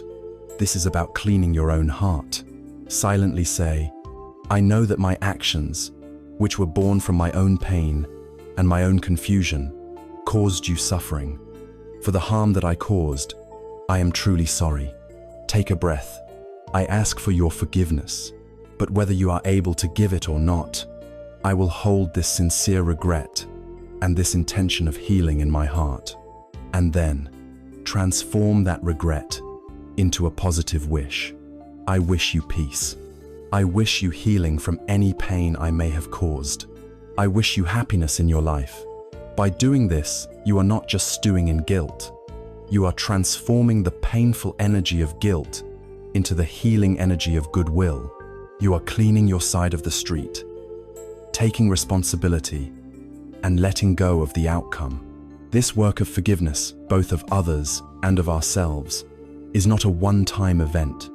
It is a practice. It is a process of deep cleaning for the heart. Some stains are old and require many gentle applications. Be patient with yourself. The intention is what matters. Every time you practice, you are feeding the wolf of peace. You are choosing freedom over bondage. You are choosing an open heart over a closed one. You are putting down the poison and picking up the medicine of compassion. With this profound sense of release, with the heavy chains of resentment and guilt beginning to loosen, a new space opens up within us. We are no longer just trying to escape the pain of the past or to tidy up its messes. We are now in a position to do something truly remarkable. We can look back at the very mistakes that caused so much pain and begin to mine them for gold. We can ask the question, what was the hidden lesson? What is the secret treasure buried beneath this suffering? We are ready to learn the sacred art of transforming our mud into a lotus. Through the courageous practices of mindfulness, compassion, and forgiveness, we have begun to clean the wounds of the past. We have learned to sit with our difficult memories, to hold them with kindness, and to cut the painful cords of resentment and guilt that have bound us for so long. This alone is a monumental achievement, a true homecoming. But there is one final, alchemical step to take on this journey into our own history. It is a step that moves beyond healing and into the realm of transformation. It is the sacred art of looking into the very mud of our mistakes and discovering the lotus of wisdom that was always waiting to bloom.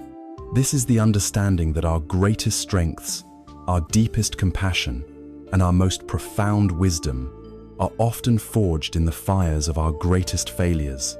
The revered Zen master Thich Nhat Hanh offered the world a simple and beautiful teaching that contains the essence of this transformation. He said, "No mud, no lotus."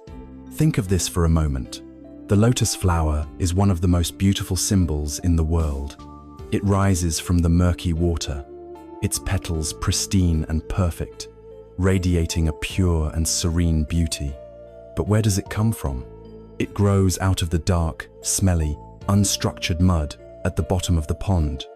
Without that thick, fertile, messy mud, the lotus could never exist. You cannot grow a lotus on a marble floor. For most of our lives, we have been trying to live a marble floor existence.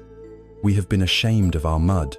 We have denied it, hidden it, and cursed it.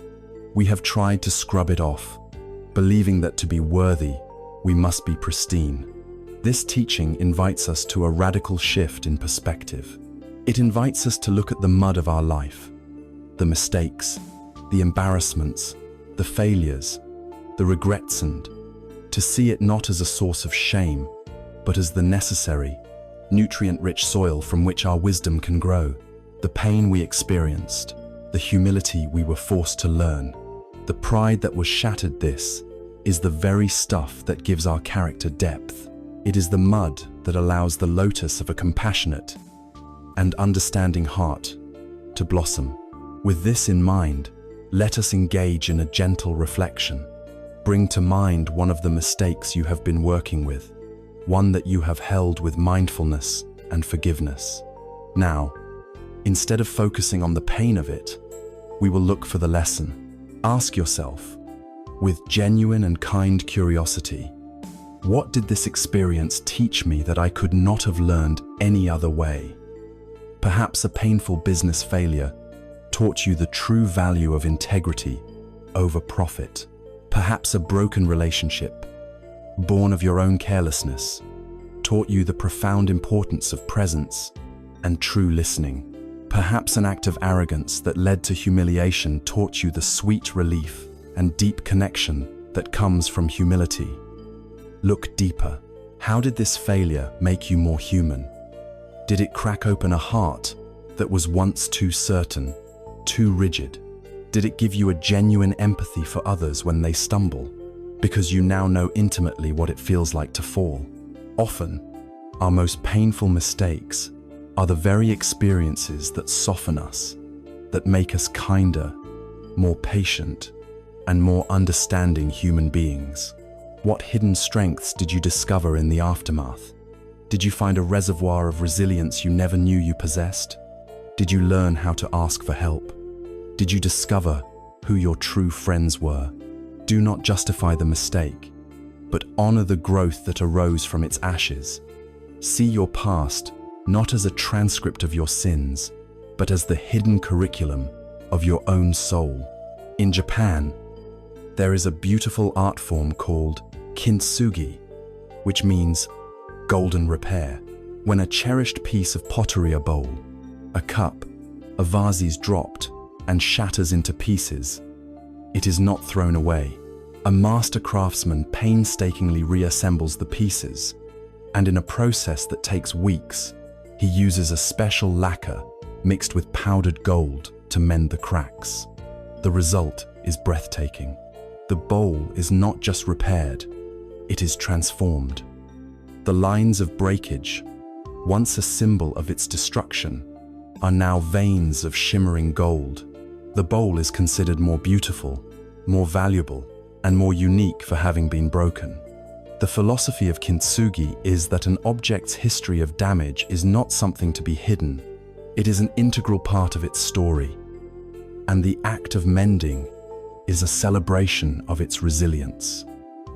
Your life is this ceramic bowl. The moments that shattered you, the mistakes that broke your heart or your pride, these are your cracks. For so long, you have been ashamed of them, trying to hide them, trying to pretend you were a perfect, unbroken vessel. This wisdom invites you to stop. It invites you to become your own kintsugi artisan. It invites you to trace the lines of your own brokenness with the liquid gold of your compassion and your wisdom. Your past mistakes, when illuminated in this way, do not make you damaged. They make you a masterpiece.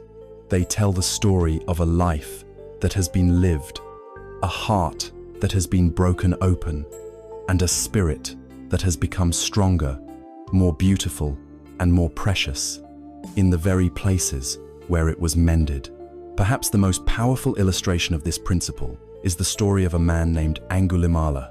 His name literally meant garland of fingers because he was a terrifying and ruthless serial killer who wore a necklace made from the fingers of his victims. He was the embodiment of darkness, a plague of terror upon the land. One day, the Buddha was walking near the forest where Angulimala lived. Despite warnings from everyone, the Buddha continued on his path. Angulimala saw him and began to run after him, sword drawn. But a strange thing happened.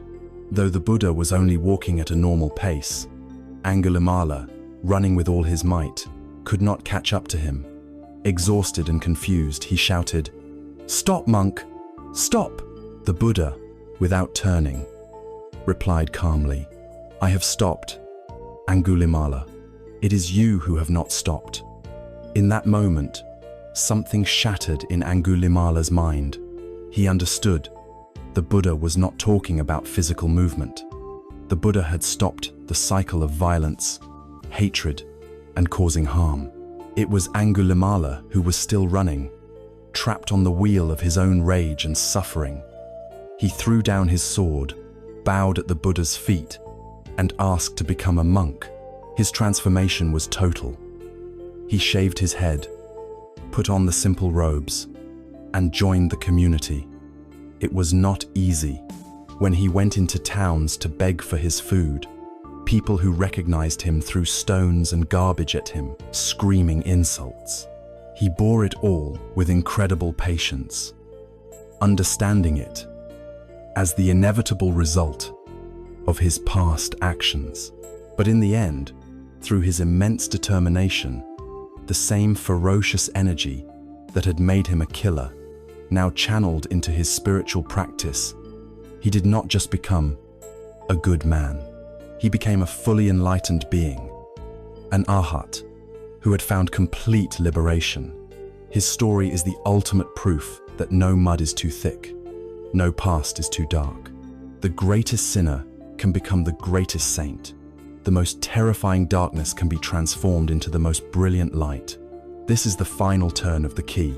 It is the ability to look back at the whole tapestry of your life, with all its bright threads and all its dark, tangled knots, and to feel a quiet, profound sense of gratitude for the whole thing. It is a gratitude that says, "Thank you. Thank you to the younger me who stumbled and fell, because in learning to get up, I found my strength. Thank you for the broken heart, because in its mending, it learned how to love more deeply. Thank you for the arrogance that was humbled, because in that humility, I found my true humanity." This is not a superficial, sentimental gratitude. It is a deep, sober recognition that the person you are today, this person who is wise enough, brave enough, and compassionate enough to undertake this very journey of healing, was forged in the fires of your entire life experience. You would not be who you are without the totality of your past. And the person you are right now is worthy of deep respect and love. When we can see our lives in this way, as a learning process rather than a record of sin and punishment, our understanding of cause and effect begins to change. We move beyond a simple view of good and bad and begin to appreciate the subtle, complex, and ultimately impersonal law. that governs all of our actions and their results. This brings us to a new, more skillful understanding of the often misunderstood concept of karma. Having journeyed through the landscape of your past, illuminating it with mindfulness, and healing it with forgiveness, we arrive at a new understanding. We see that our mistakes are not stains upon a permanent soul, but are the very soil from which our wisdom grows. This radical reframing of our personal history naturally leads us to reconsider the universal law of cause and effect, a law that in the West is most famously known by its Sanskrit name, karma. For many, this word is shrouded in mystery and misconception.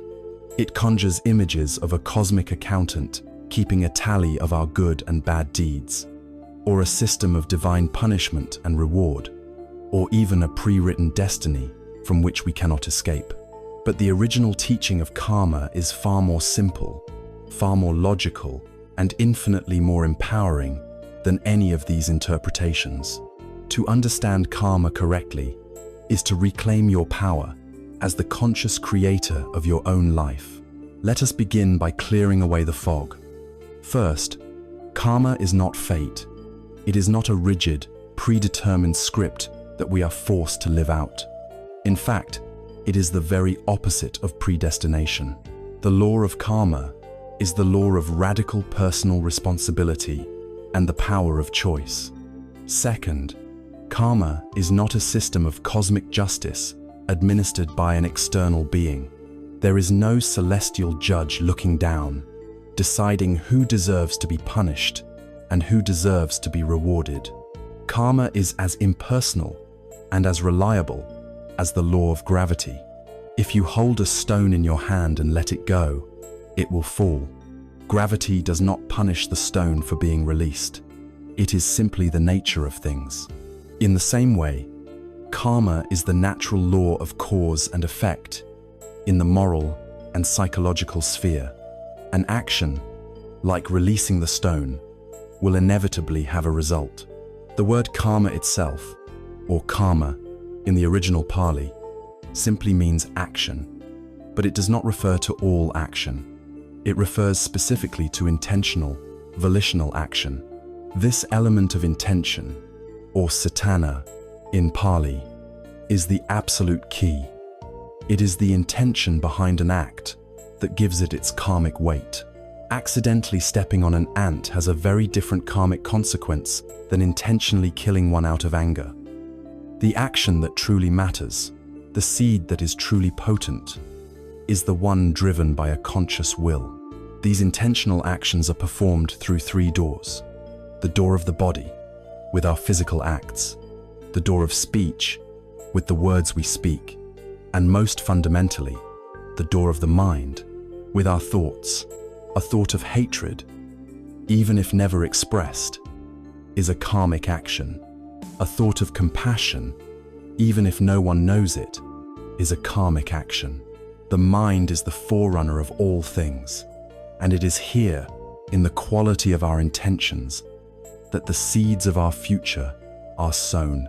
The most helpful way to understand this process is through the analogy of a farmer and his field. Your mind is the field. Your intentional actions, your thoughts, words, and deeds are the seeds you plant in this field. And the circumstances of your life, both inner and outer, are the fruits and flowers, the weeds and stones that grow from those seeds. When you look at your life right now, you are seeing the harvest of seeds planted in the past. The lingering feelings of regret, the patterns of anxiety, the difficult relationships, these are the fruits of unskillful seeds. Seeds of anger, greed, or ignorance that were planted long ago. The law of karma states that you cannot go back and unplant those seeds. The harvest from last season is already here. This is the aspect of karma that requires acceptance and patience. We must deal with the weeds that are currently in our field. This is the work we have been doing, mindfully observing them, forgiving ourselves for planting them, and gently pulling them up so they do not choke out new life. But here is where the teaching transforms from a simple explanation of the past into a radical empowerment for the present. You are the farmer, standing in your field right now. This very moment is the planting season. While you must contend with the fruits of the past, your true power lies in the choice of the seeds you are planting today, in this moment. Are you going to continue scattering the same old seeds of resentment, self-criticism, and fear? Or will you consciously, intentionally, choose to plant new seeds? This is the point of power. You are not a helpless victim of your past karma. You are the cultivator of your future karma. The past influences you, certainly. It creates the tendencies and conditions you are working with today. But it does not determine you. You are not a puppet dancing on the strings of your past actions. In every moment, you have the choice to interrupt the old patterns and begin a new one. By choosing to meet a moment of anger with a mindful breath, instead of a harsh word, you stop the karmic chain of action and reaction. You decide not to plant another seed of anger. In that single moment of mindful choice, you change your future. This is why this understanding is so liberating. It sweeps away all sense of victimhood and replaces it with a profound sense of agency. You realize that the key to a happier, more peaceful future does not lie in wishing the past had been different.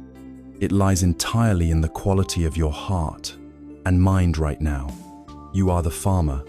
You hold the seeds in your hand. What will you plant? Every time you sit down to practice, you are cultivating your field. Every mindful breath you take is like tilling the soil, making it soft and receptive. Every phrase of loving kindness you offer yourself is like watering the ground with pure, nourishing water. Every act of forgiveness is like pulling up a thorny, deep-rooted weed. And every moment of compassion, every kind word you speak, every generous act you perform is the planting of a wholesome, healthy seed. The fruits of these new seeds may not be immediately apparent. You cannot plant an acorn in the morning and expect to sit under the shade of a great oak tree in the afternoon. The laws of nature require time and patience. So we plant our seeds of peace and kindness with trust, without demanding immediate results. We do it because we know it is the right thing to do, because we want to cultivate a beautiful garden in our own hearts. And just as surely as an acorn will grow into an oak, these seeds of mindfulness, compassion, and wisdom will, in time, bear their fruit. They will ripen into a life of greater ease, deeper peace, and a quiet, unshakable joy.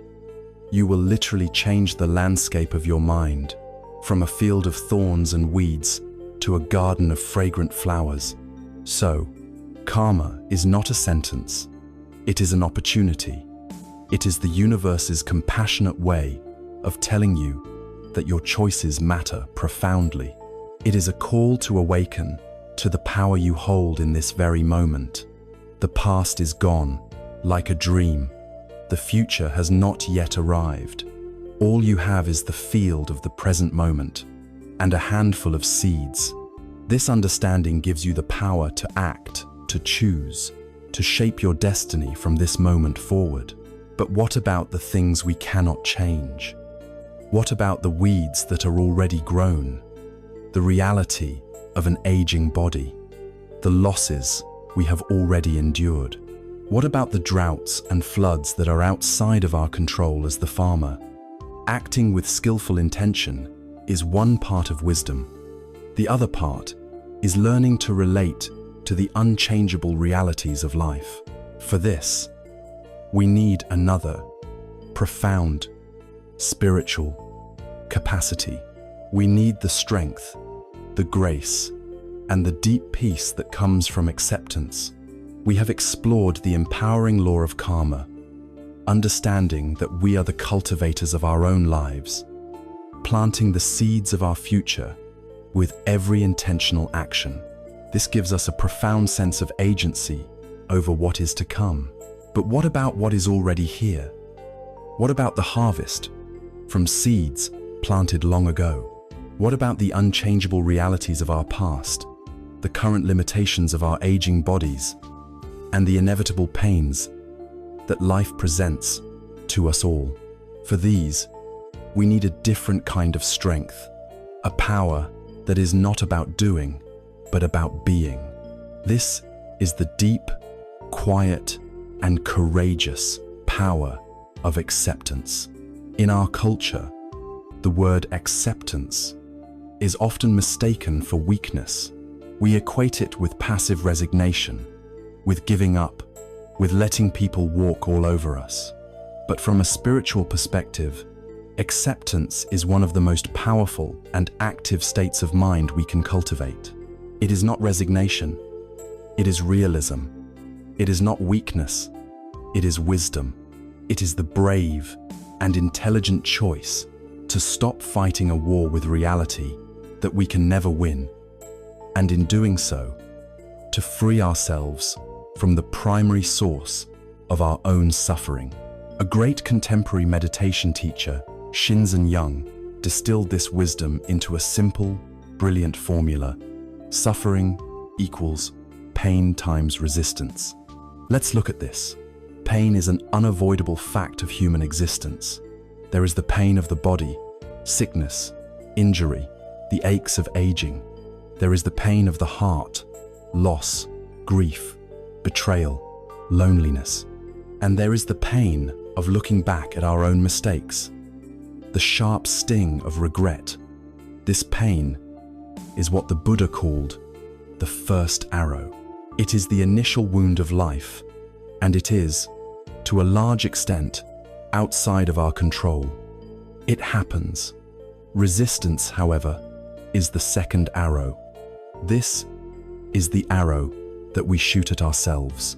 Resistance is the layer of mental and emotional reactivity we add on top of our original pain. It is the voice in our head that screams, "This shouldn't be happening." It is the bitterness that says, "Why me?" It is the despair that wails, "I can't stand this." It is the entire narrative of complaint, blame, self-pity, and outrage that we wrap around the clean, simple wound of the first arrow. This resistance, this mental and emotional war against what is what multiplies our pain and transforms it into prolonged, messy, and exhausting suffering. The first arrow is pain. The second arrow is suffering. And while we have very little say about the first arrow, we have total and complete power over whether we shoot the second. Acceptance is the simple, profound act of putting down the bow. The Buddha told a story about this. He said that an ordinary, untrained person, when struck by the painful arrow of life, feels the physical pain, but then they grieve, they despair, they lament, they beat their breast and become distraught.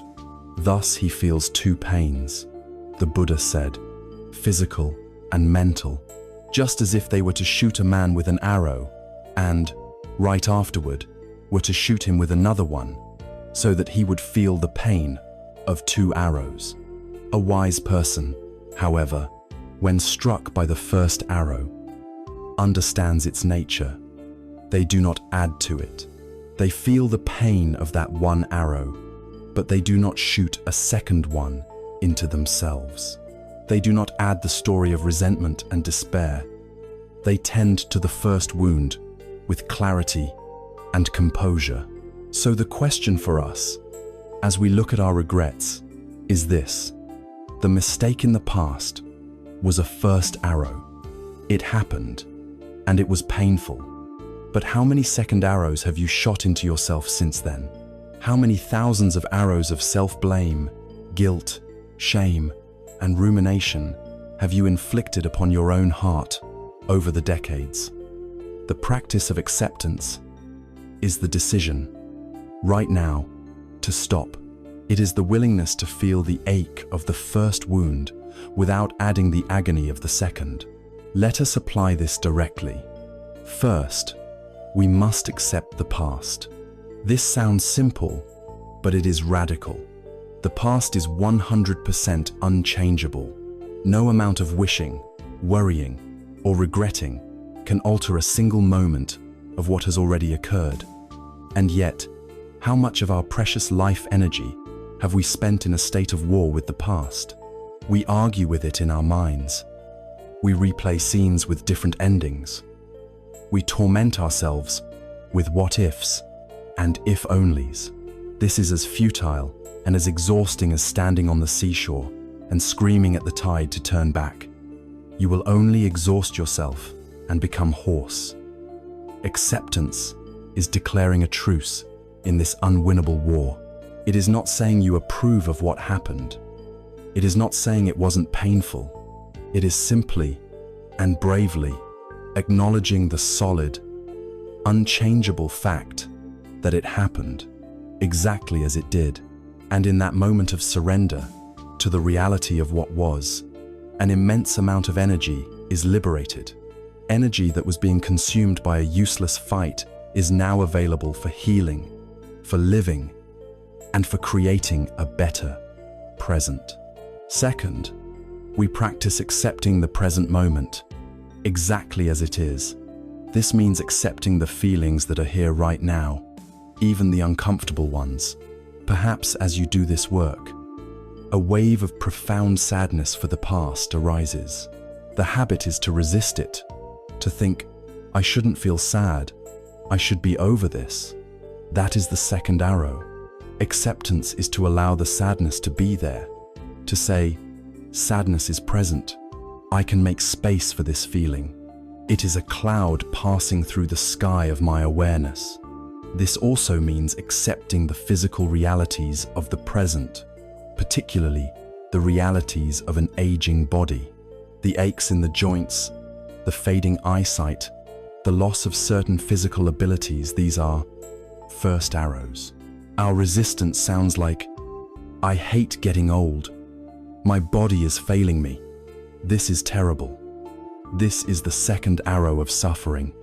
Acceptance is a quieter, kinder, inner voice. It says, my body is changing. This is the nature of all bodies. It is impermanent. How can I work with this reality kindly? How can I befriend my body as it is today, instead of hating it for not being what it once was? This leads to the final, crucial point. Acceptance is not passive inaction. In fact, acceptance is the absolute prerequisite for wise and effective action. Imagine you are hopelessly lost in a dense forest. If you resist this reality, if you keep telling yourself, I am not lost, the campsite should be right here, you will panic, you will make poor decisions, and you will likely walk in circles, getting even more lost. It is only when you stop, take a deep breath, and fully accept the truth of your situation. Okay, I am here, and I am lost, that you can begin to act wisely. Only then can you calmly check the position of the sun, listen for the sound of a river, or look for other signs to guide you.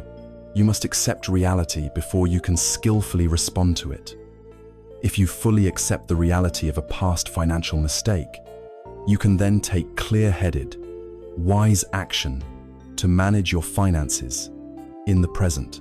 If you fully accept the reality of a physical limitation, you can stop fighting it and instead find creative and joyful ways to live well with that limitation. If you accept the full reality of the harm you caused someone, you are then in the best position to take the wise and healing action of making a sincere apology. Acceptance is the firm, clear ground upon which all wise action is built. Therefore, the power of acceptance is the power of peace. It is the end of the exhausting war with what is. It is the laying down of our arms, not in defeat, but in profound wisdom. We stop arguing with the past. We stop fighting the present. We stop shooting ourselves with the second, third, and 10,000th arrow. And when we finally stop fighting with reality, we can begin to do something remarkable. We can begin to appreciate it. When our minds are no longer consumed with what is wrong, what is missing, and what should have been, a new space opens up.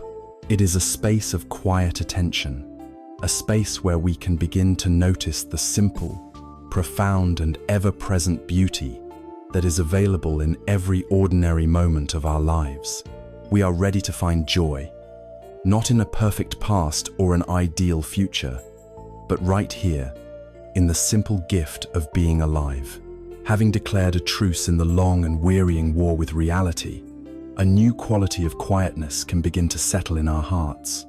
In the absence of the constant struggle against what was and what is, a space opens up. It is in this newfound space of acceptance that we can begin to rediscover something we may have lost long ago, the simple, unconditional joy of being alive.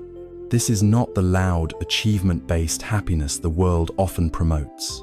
It is a quiet, gentle, and profound sense of wonder that is available in the most ordinary moments of our lives. It is the joy that children so effortlessly possess, a joy that comes not from having, but from being, not from doing, but from seeing. For decades, our minds have been turned toward the past, caught in the complex web of regret and rumination. When the mind is a ghost, haunting the corridors of yesterday, the body walks through the world like a shadow, present in form, but absent in spirit. We eat, but we do not taste. We touch, but we do not feel. We see, but we do not notice. We have been living in a self-imposed exile from the vibrant, sensory richness of our own lives. The practice of cherishing simple moments is the practice of coming home from that exile. There is a classic Zen story that perfectly captures this homecoming. A student came to a great Zen master and asked him, "Master, what is enlightenment? What is the great secret of a spiritual life?" The master replied simply, "When I am hungry, I eat. When I am tired, I sleep." The student was confused and disappointed. "But master," he protested, "everyone eats when they are hungry and sleeps when they are tired. How is that special?" The master smiled and said, "Number. When most people eat, their minds are 1,000 miles away. They are worrying about their work. They are replaying an argument. They are planning their afternoon. When they lie down to sleep, they carry 100 anxieties with them into their bed. But when I eat, I just eat. When I sleep, I just sleep." In that one word, "just," lies the entire secret. It is the secret of wholehearted, undivided presence. It is the secret of bringing your entire being to a single simple activity. This is the art we will now practice together. The art of learning to just be with the elements of our daily lives. Let us begin with something most of us do every day, the simple act of drinking a cup of tea or coffee. For a moment, let us transform this mundane routine into a sacred ceremony, a meditation in 5 senses. Imagine you are preparing your drink now. The practice begins not with the first sip, but with the preparation itself. Listen to the sound of the water boiling. Watch the steam rise. As you pour the water, see the color swirl and deepen in the cup. Now, before you drink, take a moment to simply hold the cup in your hands. Feel its weight. Feel the warmth spreading through your palms and into your fingers. This warmth is life. It is the present moment. Now, just look at the cup. Notice its shape, its color, its texture. Look at the surface of the liquid. See the light reflecting off it. You have seen this cup 1,000 times, but have you ever truly looked at it? Now, bring the cup towards you and inhale its fragrance. What are the aromas that rise to meet you? Is it earthy, like the soil? Is it floral and light? Is it rich and roasted? Don't just put a word on it. Allow your sense of smell to experience it directly, without a label. Finally, take the first sip, but do not swallow it right away. Let the liquid rest on your tongue. Feel its temperature, notice its texture, and then, as you swallow, follow the sensation of its warmth as it travels down your throat and into your body. You have just had a cup of tea, but you have also had a deep experience of being alive. This is not about the tea, it is about your attention. You can bring this same quality of mindful presence to any activity, to washing the dishes, to folding laundry, to peeling a piece of fruit. Every moment is an invitation to come home. Now, let us practice with another sense, the sense of hearing. For the next minute, simply allow yourself to listen. Find your comfortable posture, close your eyes, and let your ears become the primary focus of your awareness. Imagine your ears are like two large satellite dishes, open and receptive to every sound in your environment, without preference, without judgment. At first, you will likely notice the most prominent sounds, the loudest noises. Perhaps it is the ticking of a clock, the hum of a fan, the sound of traffic outside your window. Don't resist these sounds. Don't label them good or bad or annoying. Just let them be pure sensation, pure vibration in the air. Acknowledge them and let them be. Now, listen a little more deeply. Can you hear the sounds behind the sounds? The subtler noises, perhaps the gentle whisper of the wind, the distant call of a bird, the footsteps of someone in another room. Let your awareness expand to include this layer of sound. And now, listen even more closely for the quietest sounds of all. Can you hear the sound of your own body? The sound of your own gentle breathing? The sound of the silence that holds all the other sounds? For 1 minute, you are not a person who is thinking about sounds. You are pure listening itself. This practice can be a profound source of peace. By letting go of our judgments about what we hear, we can find a sense of stillness even in the midst of a noisy world. Finally, let us practice connecting with the natural world, which is one of the greatest teachers of presence. This does not require a pilgrimage to a great forest or a national park. The healing power of nature is available everywhere. It can be found in a single houseplant on your windowsill. It can be found in a stubborn weed growing through a crack in the pavement. It can be found in the vast expanse of the sky outside your window. Choose one small element of nature and give it your full, undivided attention. Perhaps you can look at a single leaf on a plant. Don't just glance at it. Truly see it. Notice the intricate network of its veins. See the precise shape of its edges. Observe the exact shade of its green, perhaps lighter at the tip, darker near the stem. Perhaps you can watch a cloud drift across the sky. See its shape constantly changing, a living lesson in impermanence. Feel the sensation of the breeze on your cheek, a reminder of the invisible forces that animate our world. When you give your complete attention to a natural object, something wonderful happens. You begin to absorb its qualities. By observing the deep stillness of a plant, a part of your own mind becomes still.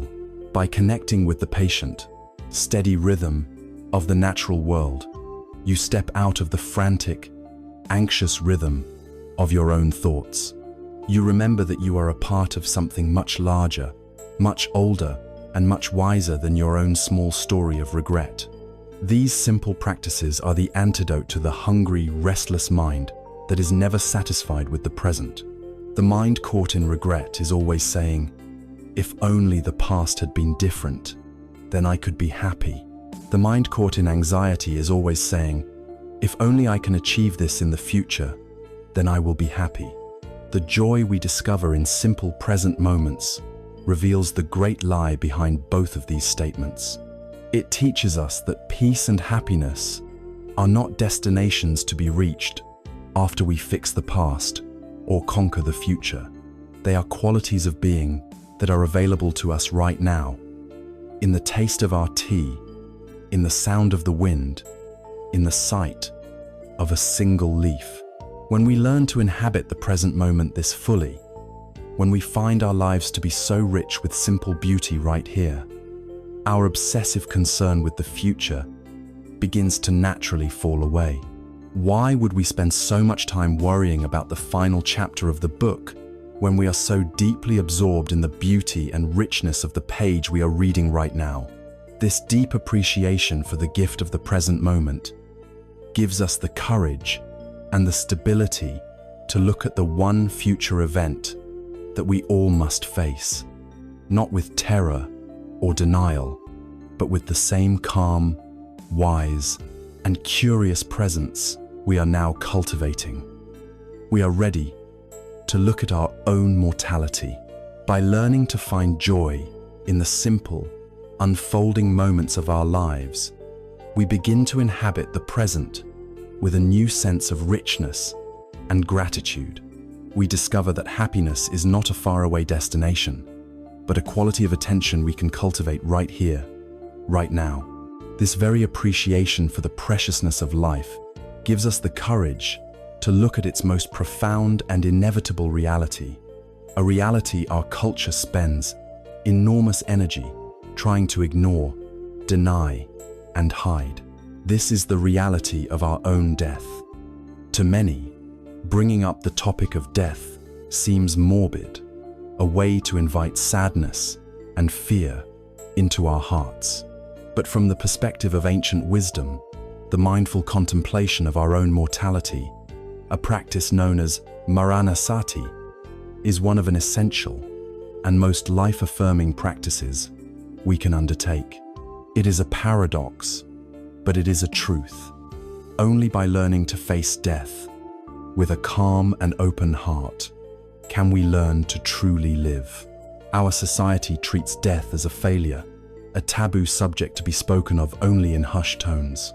We live as if we have an infinite amount of time, always putting off what truly matters until some imaginary later.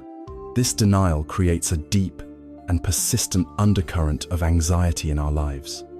We know, on some level, that our time is limited, but we refuse to look at it. This creates a psychological tension, a fear of the monster in the closet that we never dare to open.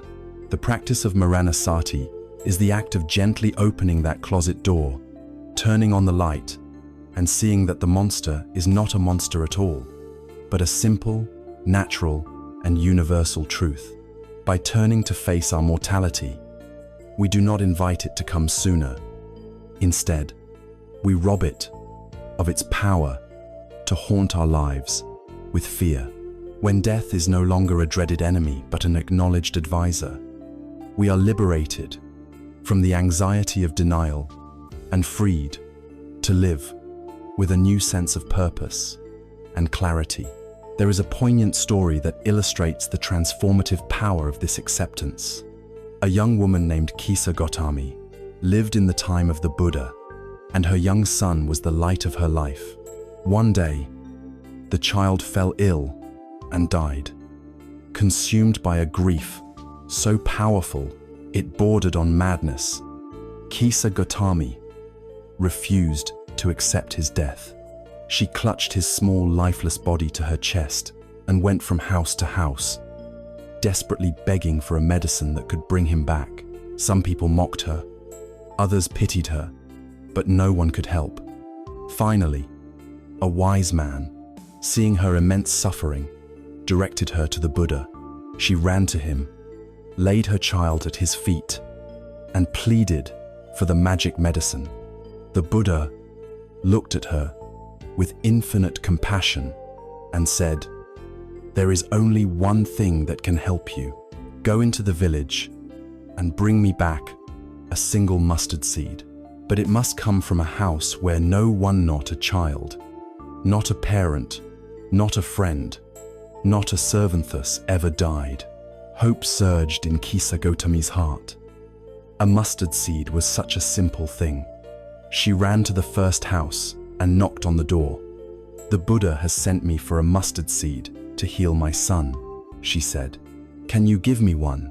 "Of course," the woman at the door replied, but as she went to get it, Kisa Gotami asked, "Has anyone in this house ever known death?" The woman's face fell. "Oh, my dear," she said, "the living are few, but the dead are many. We lost our beloved father just last year."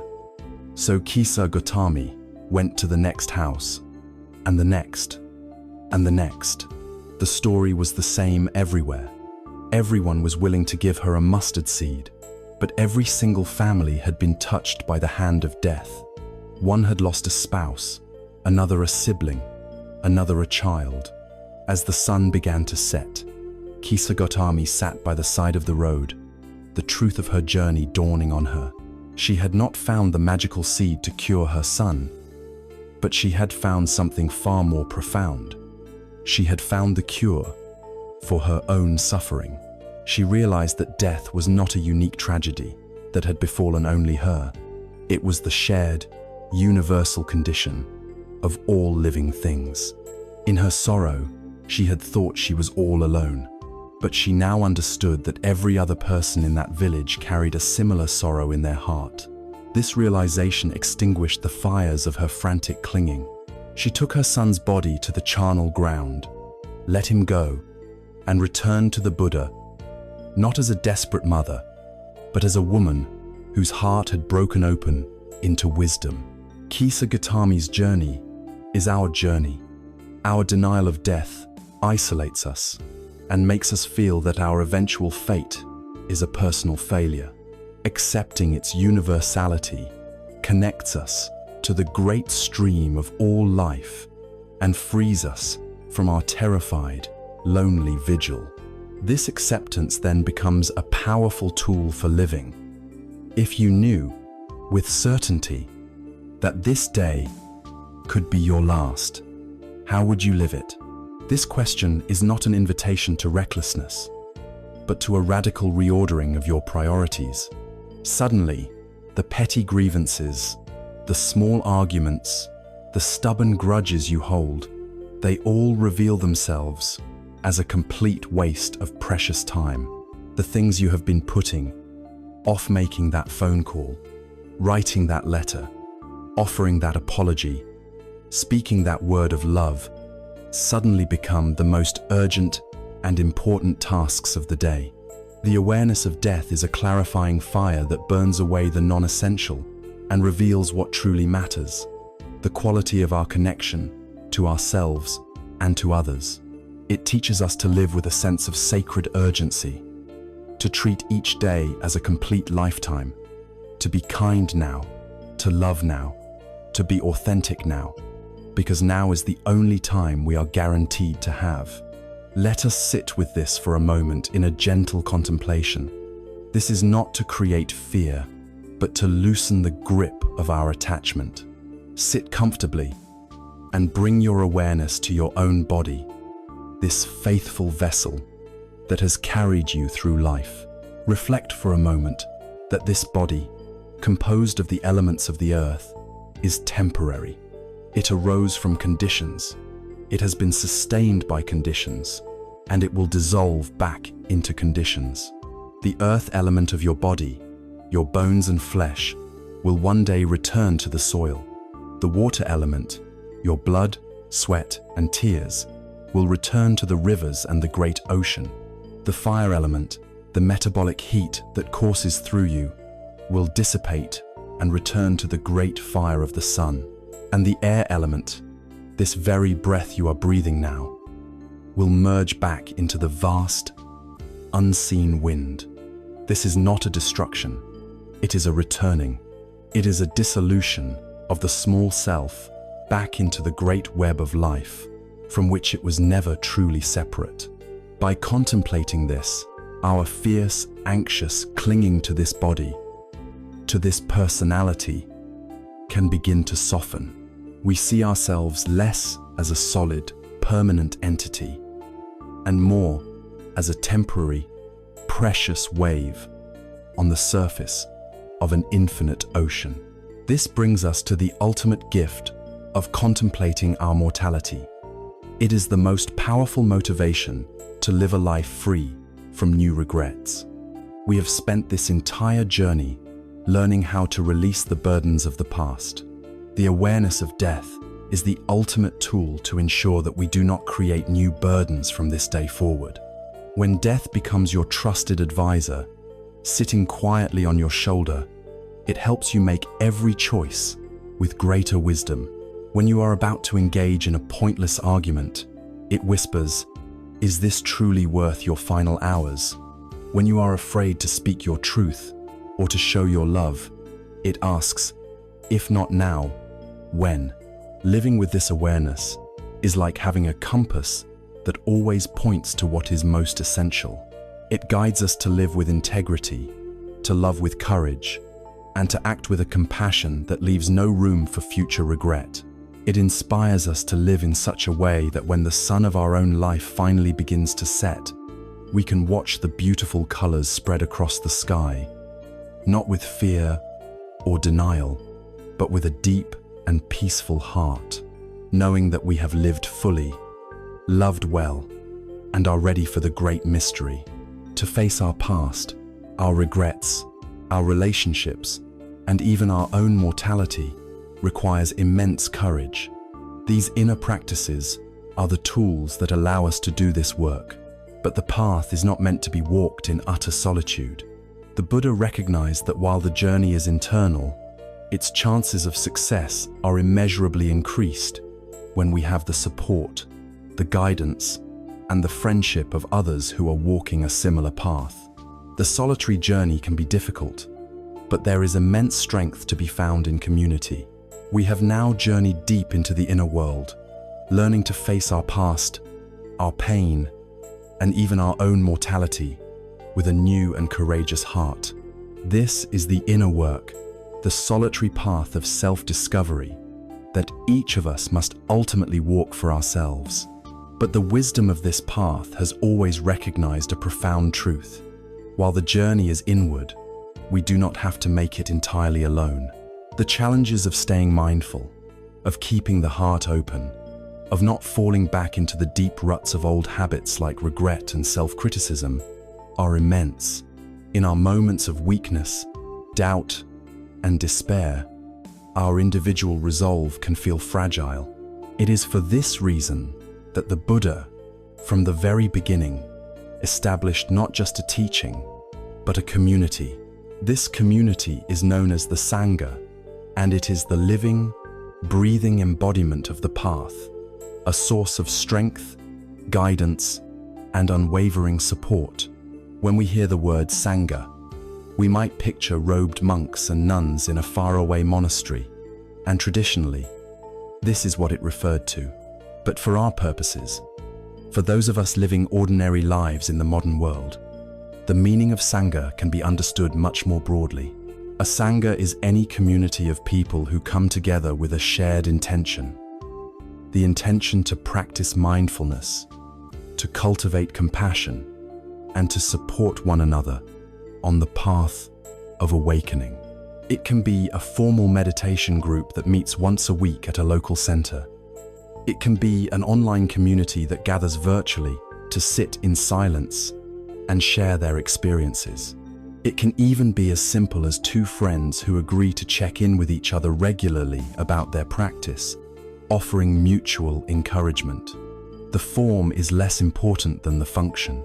The function of a Sangha is to provide a safe, supportive, and nourishing environment where our practice can take root and flourish. There is a simple and powerful analogy that illustrates the power of Sangha. Imagine you take a single, dry stick.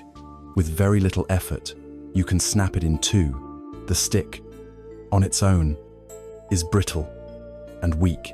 This is the individual practitioner, alone in the world, trying to withstand the immense pressures of modern life, the pull of old conditioning, and the weight of their own sorrows.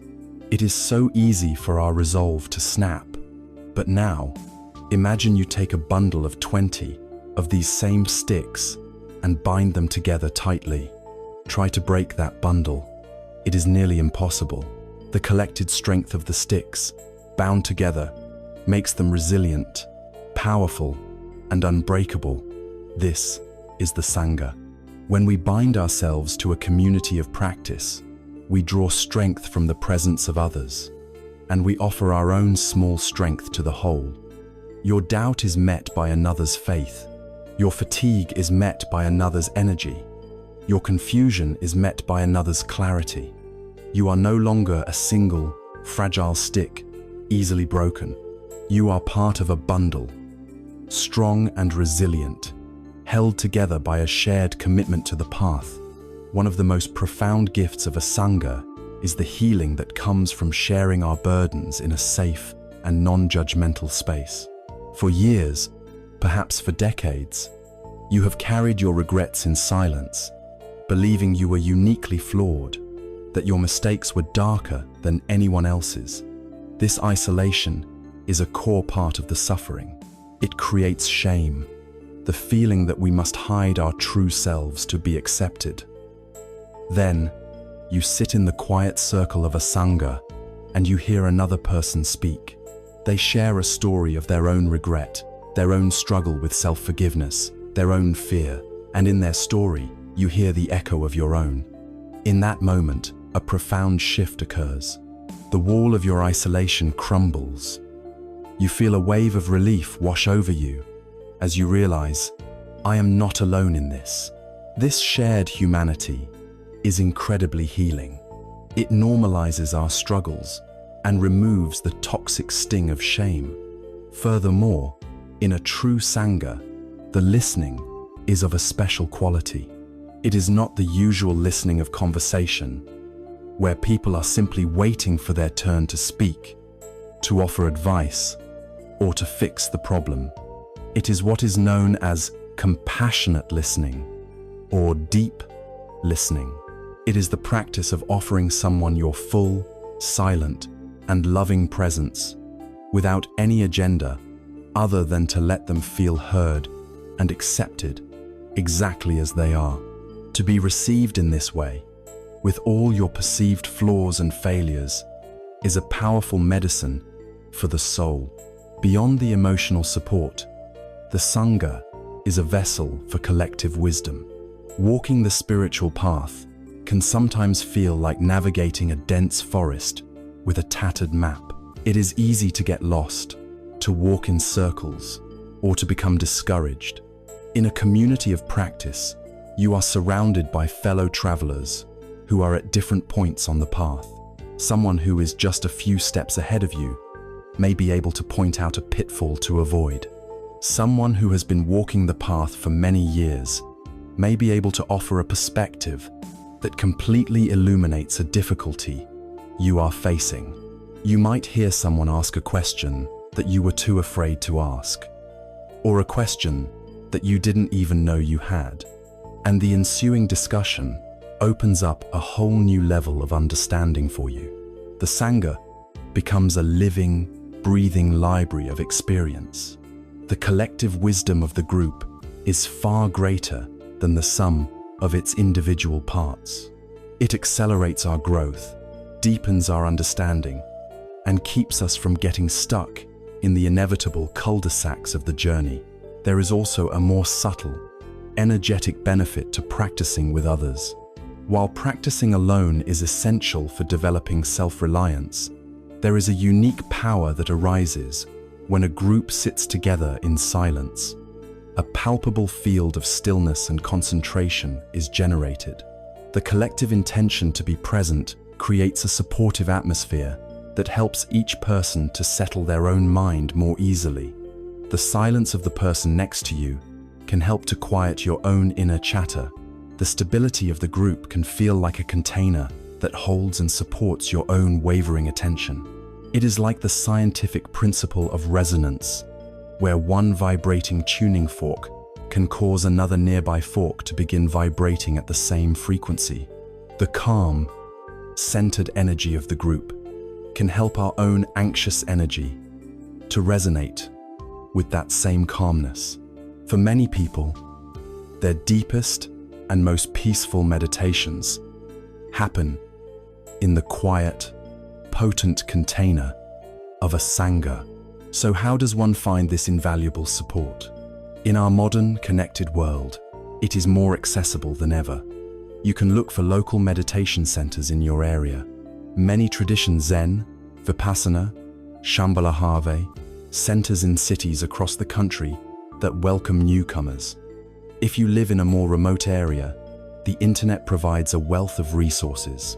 There are countless online communities, virtual meditation groups, and recorded teachings available. But you can also start your own. A sangha does not need to be large or formal. It can be as simple as asking one or two friends, "Would you be interested in sitting with me in silence for 20 minutes once a week? And perhaps we can read a short inspirational passage afterward and just talk about it from the heart." The simple act of creating a shared, intentional space for practice is the birth of a sangha. The Buddha himself said that admirable friendship and spiritual community are not just a part of the holy life, they are the whole of the holy life. This is how essential he believed sangha to be. It is considered the third of the three jewels, or the three refuges, that form the very foundation of the Buddhist path. When we have the example of an awakened one to inspire us, the teachings of truth to guide us, and a community of friends to support us and walk alongside us, we have everything we need. This complete and beautiful system of support is what is known as taking refuge, and it is the central compass that can keep us oriented on our journey toward lasting peace. We have seen the profound strength that can be found in community, in the sangha, the gathering of fellow travelers who support and encourage one another on the path. This discovery of spiritual friendship reveals a core truth of this journey. While our liberation is our own responsibility, we are given a complete system of support to help us realize it. This system is known as the three jewels, or sometimes the three refuges. At the heart of Buddhist practice for centuries, this act of taking refuge is a way of orienting our life, of choosing a direction for our heart and mind. The word refuge can sometimes be misleading. In English, it can imply a sense of hiding, of escaping from danger, like a refugee fleeing a war. But in this spiritual context, taking refuge is not an act of escapism. It is not about running away from the challenges of life. It is the exact opposite. It is a courageous act of turning towards that which is truly reliable, trustworthy, and sane. It is like a ship lost in a stormy sea, choosing to turn and steer itself towards the steady, brilliant light of a lighthouse on the shore. Taking refuge is the conscious decision to align our lives with the principles of wakefulness, truth, and friendship. Imagine you are lost in a vast, dark forest in the middle of the night. You are stumbling, confused, frightened, and caught in a thicket of thorns.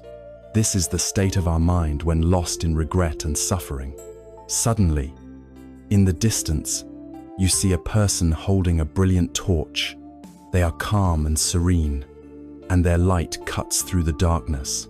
They show you that there is a path through the forest, a clear way out of the thorns, and soon you notice other travelers, drawn by the light, also walking the path, offering each other a hand and words of encouragement. This simple image contains the entire meaning of the three refuges. The first refuge, the first jewel, is the Buddha, the person holding the torch. To take refuge in the Buddha is not to pray to a man named Siddhartha Gautama as an external god who will save you. It is far more profound. First, it is to take refuge in the example of the Buddha. He was a human being, just like us, who faced the same realities of sickness, aging, and death. And yet, through his own efforts, he found a way to live in freedom, wisdom, and boundless compassion. He is the proof of concept. He demonstrates that awakening is not a myth, but a tangible human potential. His life tells us that there is a way out of the forest, but even more deeply, taking refuge in the Buddha means taking refuge in our own innate potential to awaken.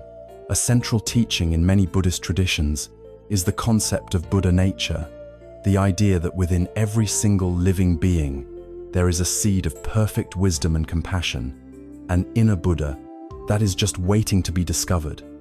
It may be covered over by layers of confusion, fear, and regret, but its nature is indestructible and pure. So, to take refuge in the Buddha is ultimately an act of profound self-trust. It is aligning ourselves with our own highest potential.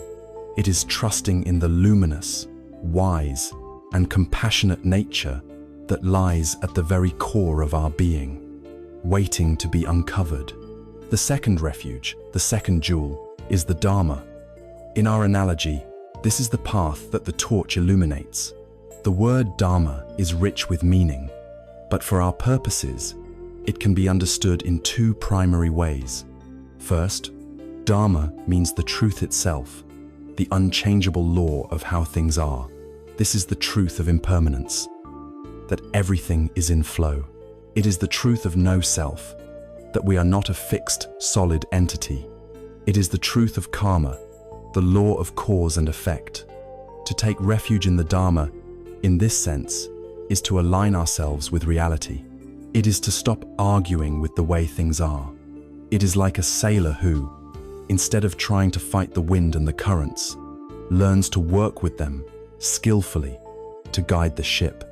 When we live in harmony with the Dharma, with the truth of reality, our suffering decreases because we are no longer at war with what is. The second meaning of Dharma is the teachings that point to this truth. It is the collection of practices, insights, and guidance that the Buddha and other great masters have left behind. It is the Four Noble Truths, the Eightfold Path, the teachings on mindfulness, compassion, and forgiveness that we have been exploring. In this sense, the Dharma is the map of the forest. The Buddha, the first traveler, drew a map for us so that we would not have to find our way in complete darkness. To take refuge in the Dharma is to trust the map and to put its instructions into practice. It is to trust that by following these teachings, we too can walk the path from suffering to freedom. The third refuge, the third jewel, is the Sangha, which we have already discussed. In our analogy, the Sangha is the community of fellow travelers we meet on the path, walking alongside us. This refuge is what makes the other two immediate and tangible. We see the Buddha nature, the potential for awakening, not just as an abstract idea, but shining in the kind eyes of a friend in our meditation group. We hear the Dharma, the teachings, not just from ancient texts, but spoken in a simple, understandable way by a fellow practitioner who is struggling with the same issues we are. The Sangha is the living embodiment of the path. It is where the Buddha and Dharma come to life. To take refuge in the Sangha is to trust in the power of spiritual friendship. It is acknowledging that we are social creatures and that our journey is enriched, strengthened, and protected by the presence of good-hearted, well-intentioned friends. It is letting go of the prideful idea that we must figure everything out on our own and opening ourselves to the support and collective wisdom of the community. These three refuges are not just a one-time declaration. They are an active, living compass that we can use to orient ourselves in any moment of difficulty. When you feel lost, when you are caught in a spiral of regret or despair, you can consciously practice taking refuge.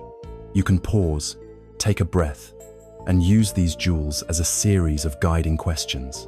First, you take refuge in the Buddha by asking your heart, what would my own wisest, most compassionate nature do right now? What would my inner Buddha choose in this moment? This question immediately lifts you out of the perspective of your small, frightened ego and connects you to your own higher potential. Second, you take refuge in the Dharma by asking, what teaching can help me right now? Is this a moment to remember impermanence? Is it a time to practice forgiveness? What does the map say about this part of the forest? This connects your immediate, personal problem to a timeless, universal wisdom. And third, you take refuge in the Sangha by asking, who can I turn to for support? Can I call a trusted friend? Can I share this at my next group meeting? How can I remember that I am not alone in this? This breaks the spell of isolation and connects you to the strength of your community. By repeatedly turning our minds in these three directions, we establish a new orientation for our lives. Instead of taking refuge in our old, painful habit-staking refuge in rumination, in self-criticism, in blame, in distraction, we learn to take refuge in that which is truly trustworthy, healing, and liberating. The three jewels provide a complete and stable foundation for our spiritual life. They are the lighthouse that guides us, the path that supports us, and the friends who walk with us. With this firm foundation established, with this reliable compass in hand, we can feel secure enough to venture into the deeper and more subtle practices of the mind. We are now ready to learn the art of simply being with ourselves, without an agenda, without a goal, and allowing the deepest layers of mental and emotional dust to settle all on their own. We are ready to explore the profound practice of Zazen, the silent, seated meditation that is the very heart of the Zen tradition. With the three refuges of Buddha, Dharma, and Sangha as our firm foundation, we have established a deep and reliable ground for our practice. We have a compass that points towards sanity and a community that offers unwavering support. With this sense of security, we can now approach the very heart of the Zen path, a practice of radical simplicity and profound trust. It is the practice of Zazen, which simply means seated meditation. We have already touched upon using the breath as an anchor, a vital first step. Now, we venture into a form of Zazen that is even more subtle, a practice the Japanese masters call shikantaza, which can be translated as just sitting. This may sound strange. How can just sitting be a practice? Our entire lives, we have been conditioned to do, to achieve, to strive, to fix, to improve. The idea of sitting for a period of time with no goal whatsoever, not even the goal of being mindful of the breath, can feel counterintuitive, even pointless. But within this goallessness lies a revolutionary freedom. It is the practice of letting go of the I who is trying to meditate and simply allowing ourselves to be exactly as we are in this very moment. It is the ultimate act of trust in our own innate Buddha nature. The trust that if we can simply stop stirring the pot of our own mind, the clarity we seek will emerge all on its own. The practice begins, as always, with the body. The posture of Zazen is not merely a preliminary, it is a physical expression of the state of mind we are cultivating. It is the posture of a mountain. Find your seat, either on a cushion or a chair. If you are on a chair, sit slightly forward, away from the backrest, with your feet flat on the floor. If you are on a cushion, arrange your legs in a stable position, such as the half or full lotus, if it is comfortable, or simply crossed in a way that allows your knees to rest lower than your hips.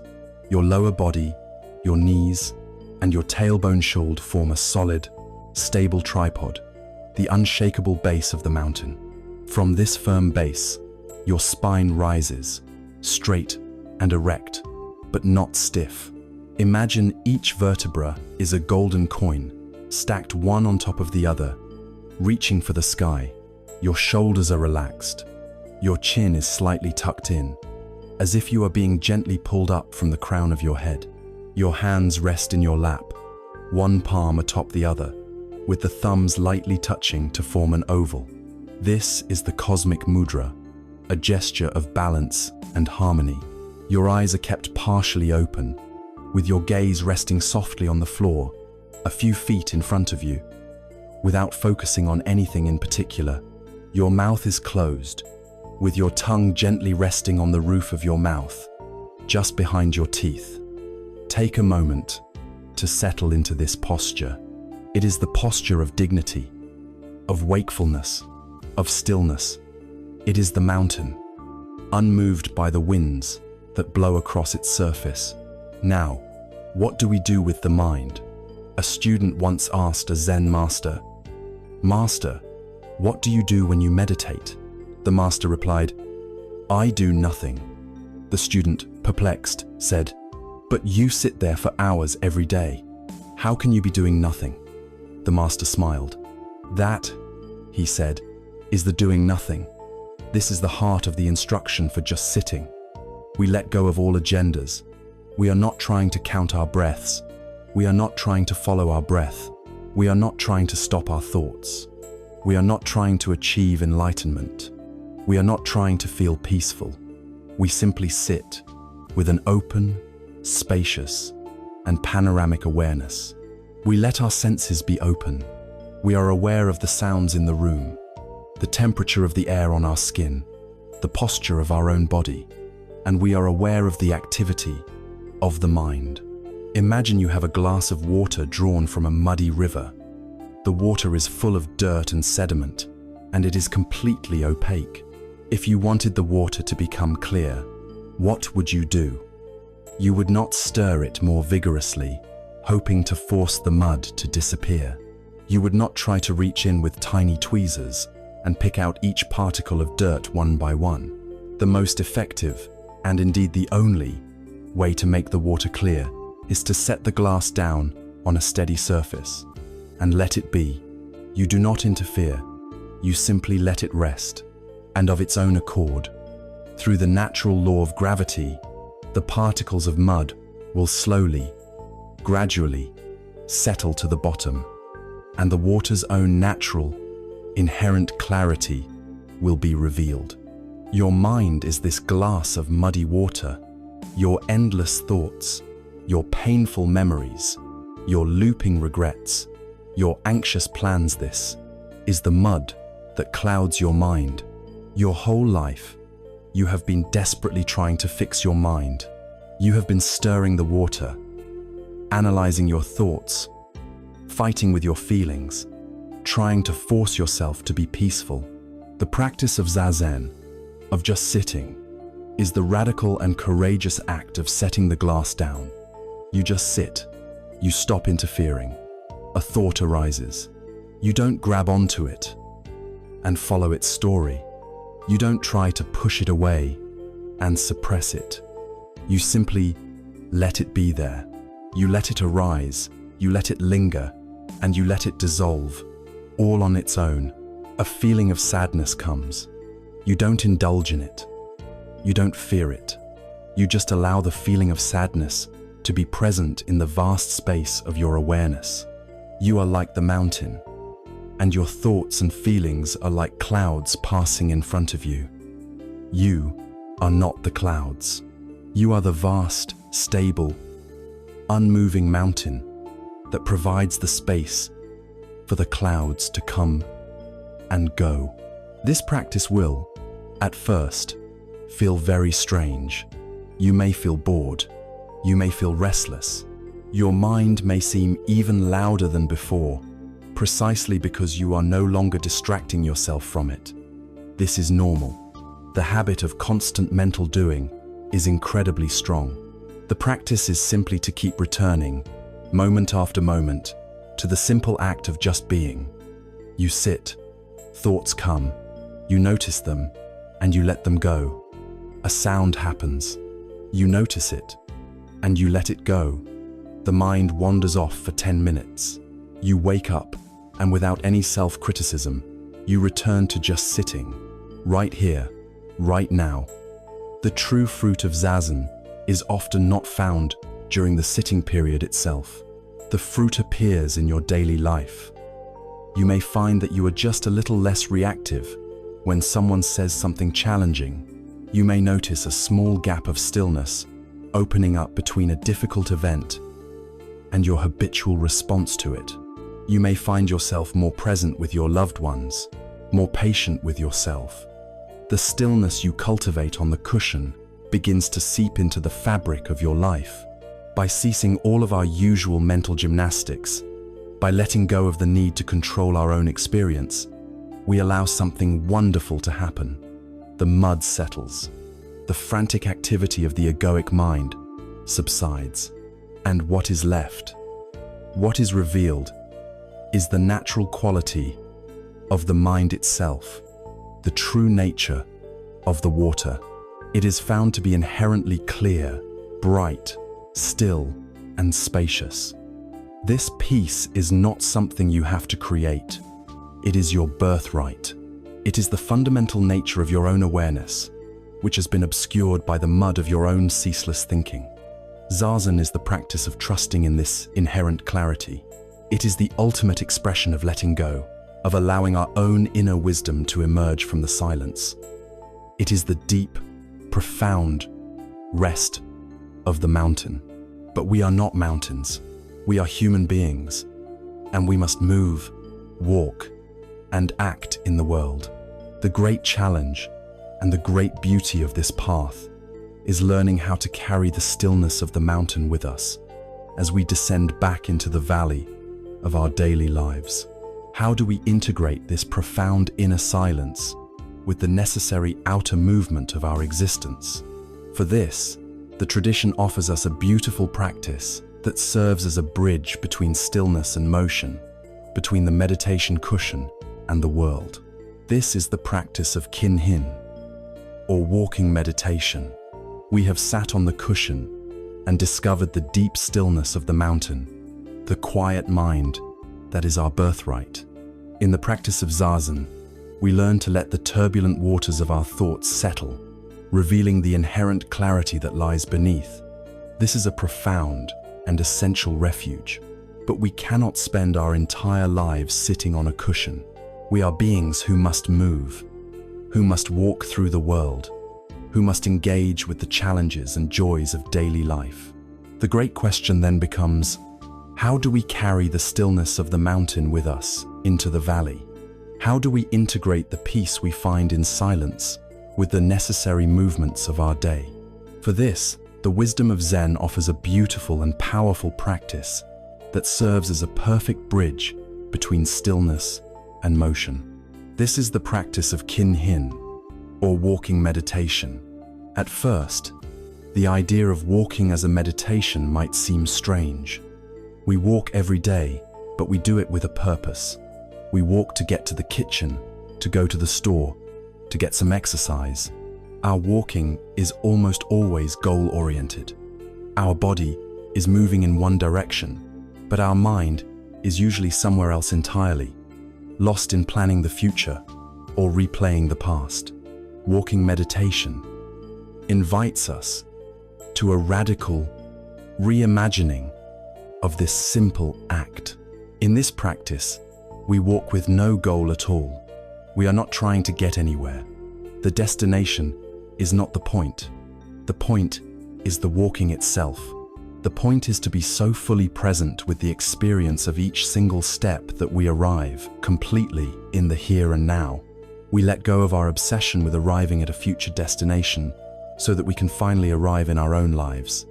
To begin this practice, you do not need any special equipment or location. You simply need a clear path, perhaps 10 to 15 paces long. This can be a hallway in your home, a quiet path in your backyard, or a stretch of grass in a park. The length is not important.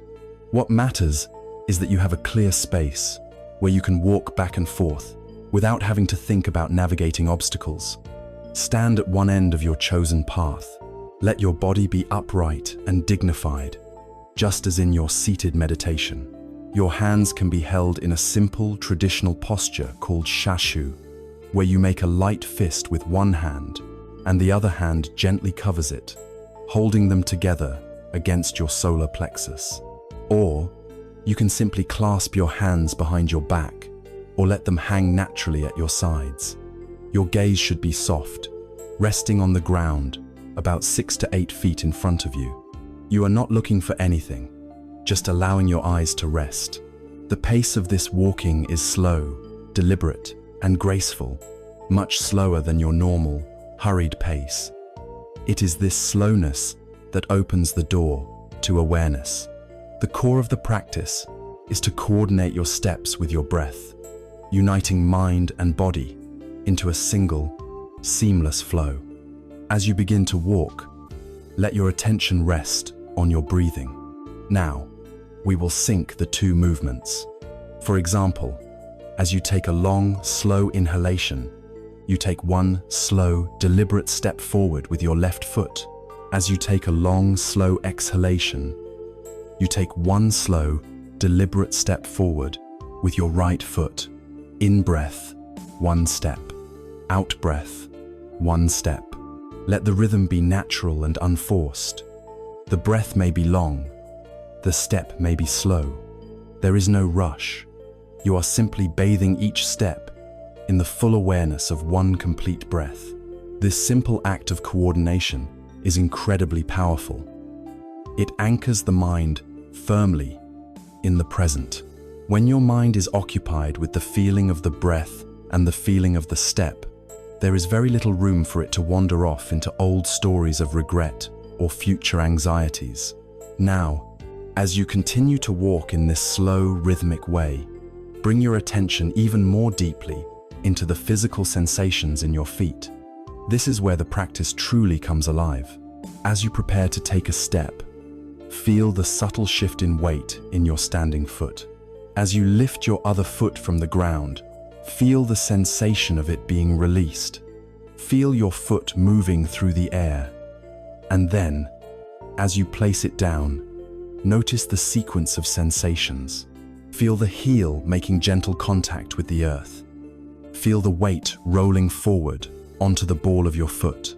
Feel the toes spreading and connecting with the ground. And for a moment, feel the full weight of your body being completely received, completely held, and completely supported by the earth beneath you. With each step, you are engaging in a deep and intimate dialogue with the planet. The great master, Thich Nhat Hanh, gave us a beautiful image for this practice. He said, "Walk as if you are kissing the earth with your feet. Let this be your guide." Each step is not a heavy, thoughtless stomp.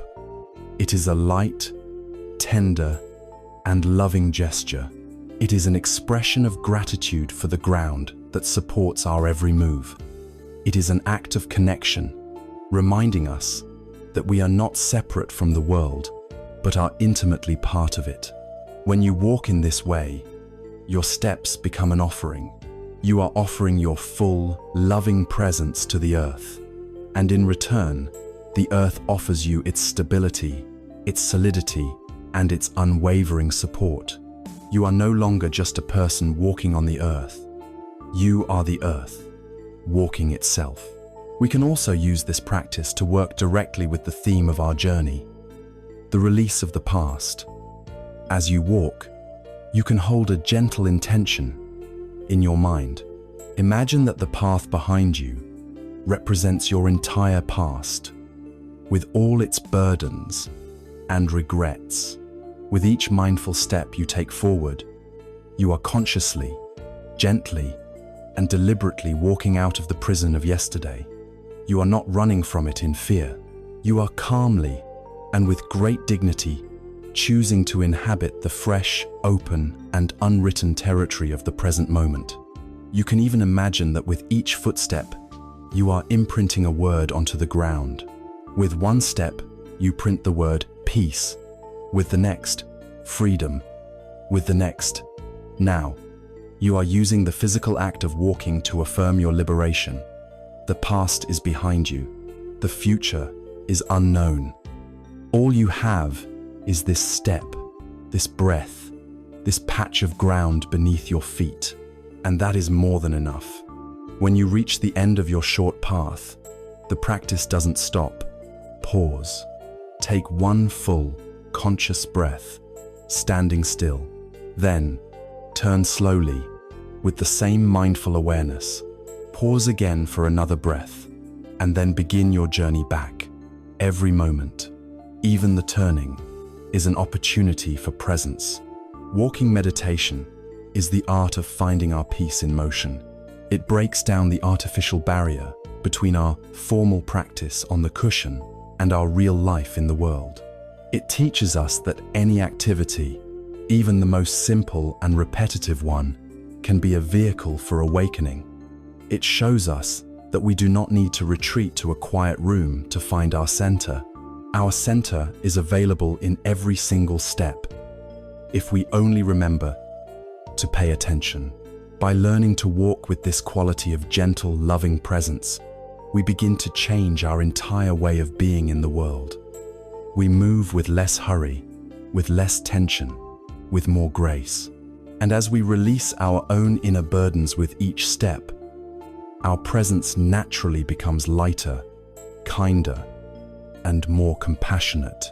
The healing we have so carefully cultivated for ourselves begins to naturally overflow, no longer directed only inward, but now ready to be offered outward to all the other beings who share this path with us. Our own liberation blossoms into a deep and heartfelt wish for all beings to be free from their suffering. This is the birth of true compassion. As we learn to walk through the world with mindful presence, carrying the stillness of the mountain in our every step, a natural shift begins to occur. The intense, inward focus required to heal our own deep wounds of regret starts to soften and expand. Having filled our own lamp with the oil of mindfulness and self-compassion, we begin to notice the darkness in other rooms. Having learned to gently wash our own sores, we find ourselves moved by the suffering of others. This is the natural and beautiful evolution from metta, or loving kindness, to karuna, which is the Sanskrit word for compassion. If metta is the wish for all beings to be happy, karuna is its inseparable twin, the sincere, heartfelt wish for all beings to be free from suffering. It is the trembling of the heart in the face of pain, a deep and powerful resonance with the struggles of another, coupled with the aspiration to help alleviate that struggle in some way. The foundation of true compassion is the profound recognition of our shared humanity. At the most fundamental level, every single being, without exception, wants the same thing we do: to be happy and to avoid pain. The person who cut you off in traffic, the politician you disagree with, the family member who hurt you deeply, they too are operating from this basic, primal desire. When we can look at another person, especially a difficult person, and understand that their skillful, harmful actions are not born from a place of peace and contentment, but from their own deep well of confusion, fear, and inner suffering, our perspective shifts entirely. The hard wall of anger and judgment begins to dissolve, replaced by a sad, tender understanding. This does not mean we condone their actions. Harm is still harm, but we cease to see them as a one-dimensional villain. We see them as a suffering human being, trapped in their own patterns, just as we were once trapped in ours. This realization is the seed of karuna. It breaks down the illusion of us versus them and opens the door to our common ground, the shared experience of this fragile, beautiful, and often difficult human life.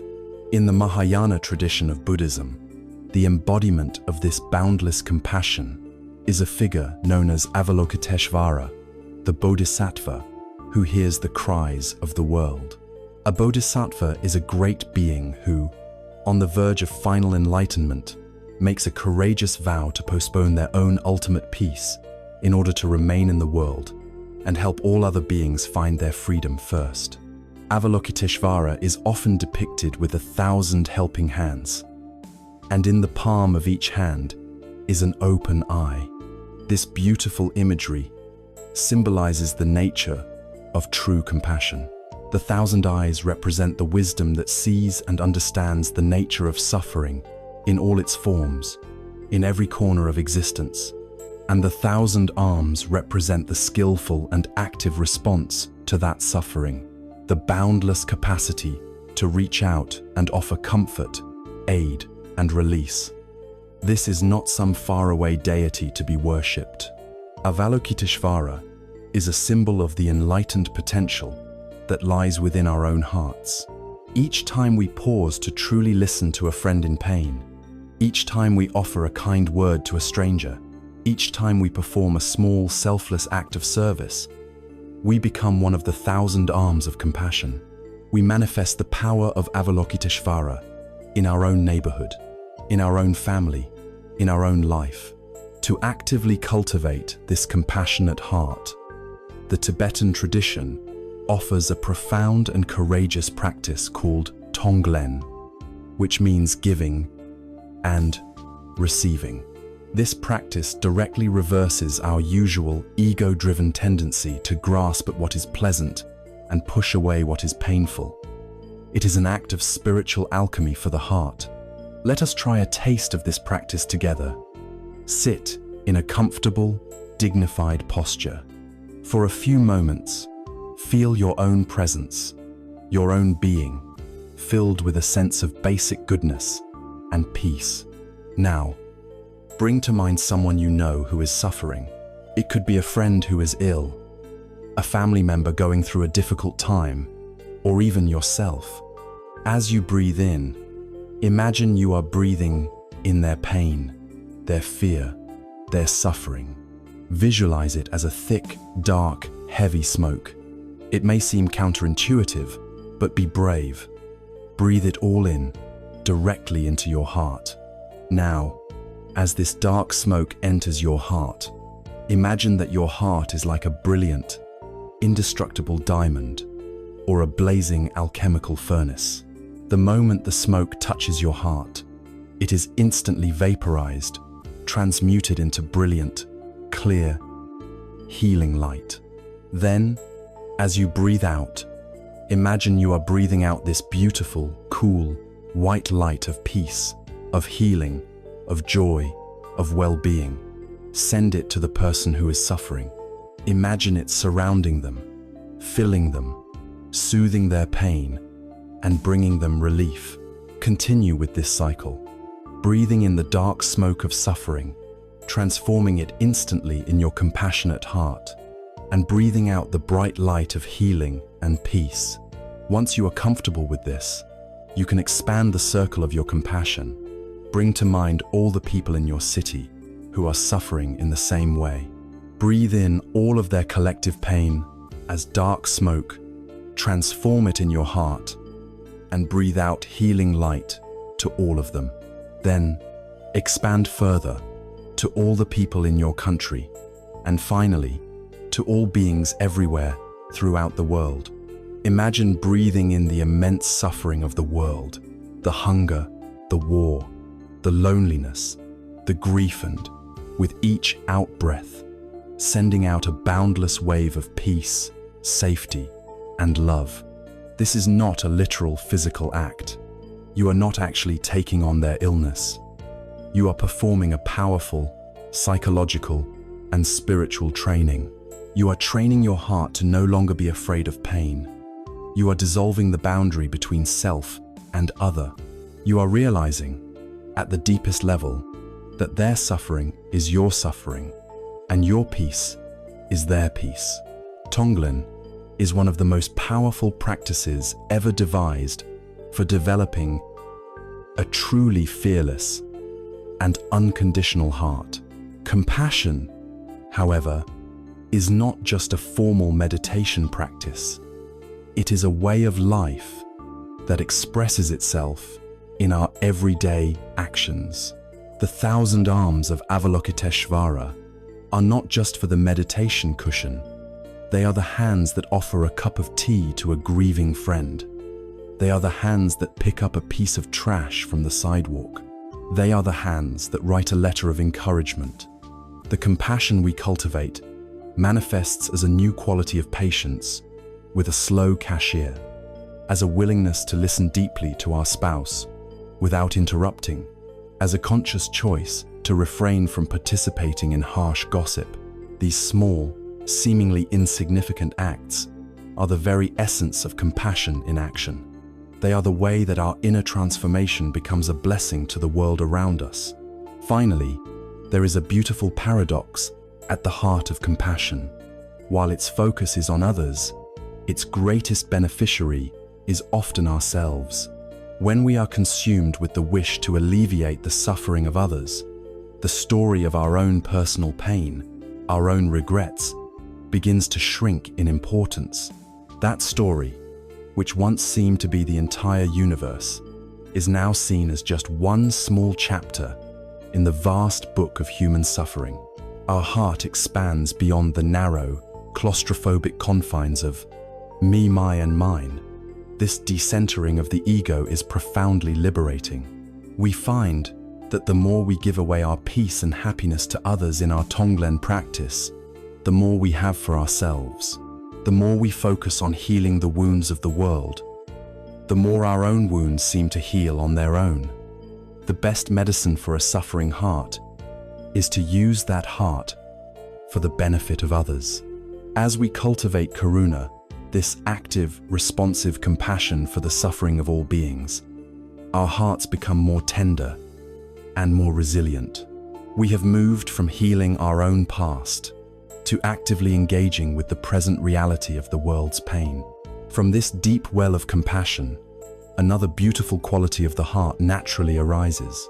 Just as we wish for others to be free from suffering, we can also learn to feel genuine joy when they find happiness. This is the next step in opening the boundless heart, the cultivation of mudita, or sympathetic joy, the perfect antidote to the poisons of jealousy and comparison. Our journey into the heart has been a progressive opening, a movement from the inside out. We began by learning to hold our own story, our own pain, with the gentle light of mindfulness.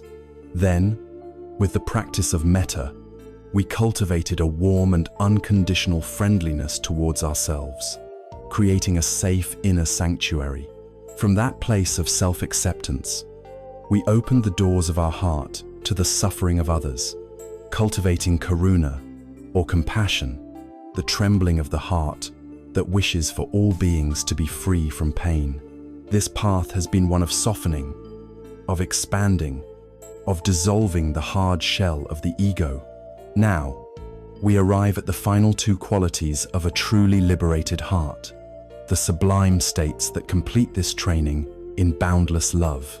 These are mudita, or sympathetic joy, and upekkha, or equanimity.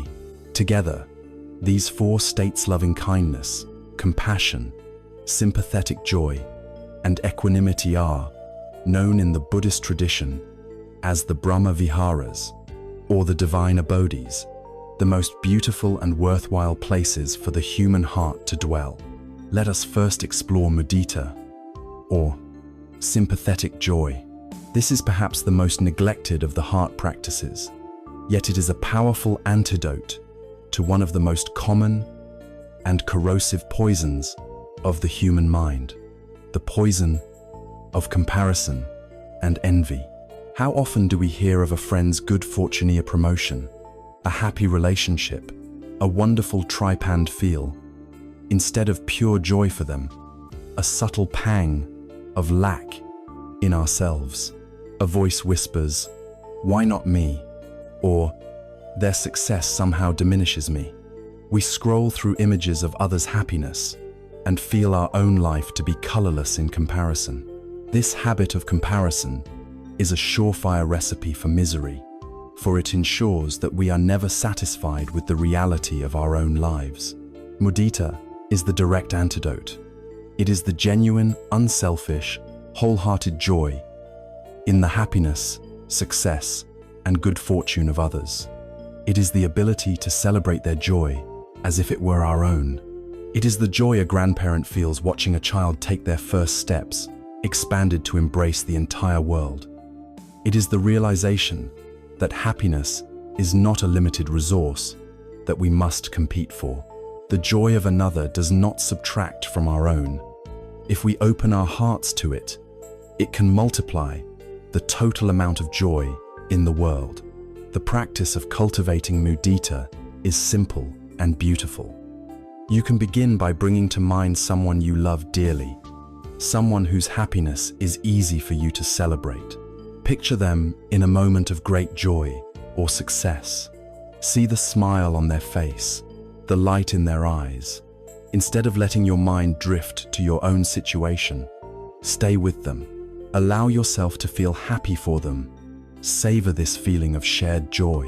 You can support this with silent phrases, such as, "I am so happy that you are happy," or "May your joy and good fortune continue and increase." After practicing with someone close to you, you can slowly expand the circle.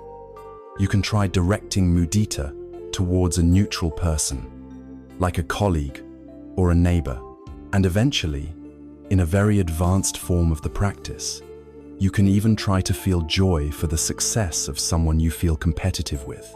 This is difficult, but the very intention begins to break down the walls of envy. Practicing mudita purifies the heart of jealousy and replaces the bitter taste of comparison with the sweet taste of shared celebration. It allows us to participate in all the happiness that exists in the world, not just our own small portion of it. The fourth and final divine abode is upekkha, or equanimity. This is the crown jewel of the heart practices, the quality that brings all the others into perfect balance. The word equanimity can be misunderstood. It is not indifference, it is not apathy, and it is not a cold, detached withdrawal from the world. It is, in fact, a state of profound and unshakable love, a love so vast and so stable that it cannot be disturbed by the changing winds of fortune. Perhaps the best image for upekkha is the sun. The sun shines its light and its warmth on everything below without discrimination. It shines on the beautiful rose garden and on the stinking pile of garbage.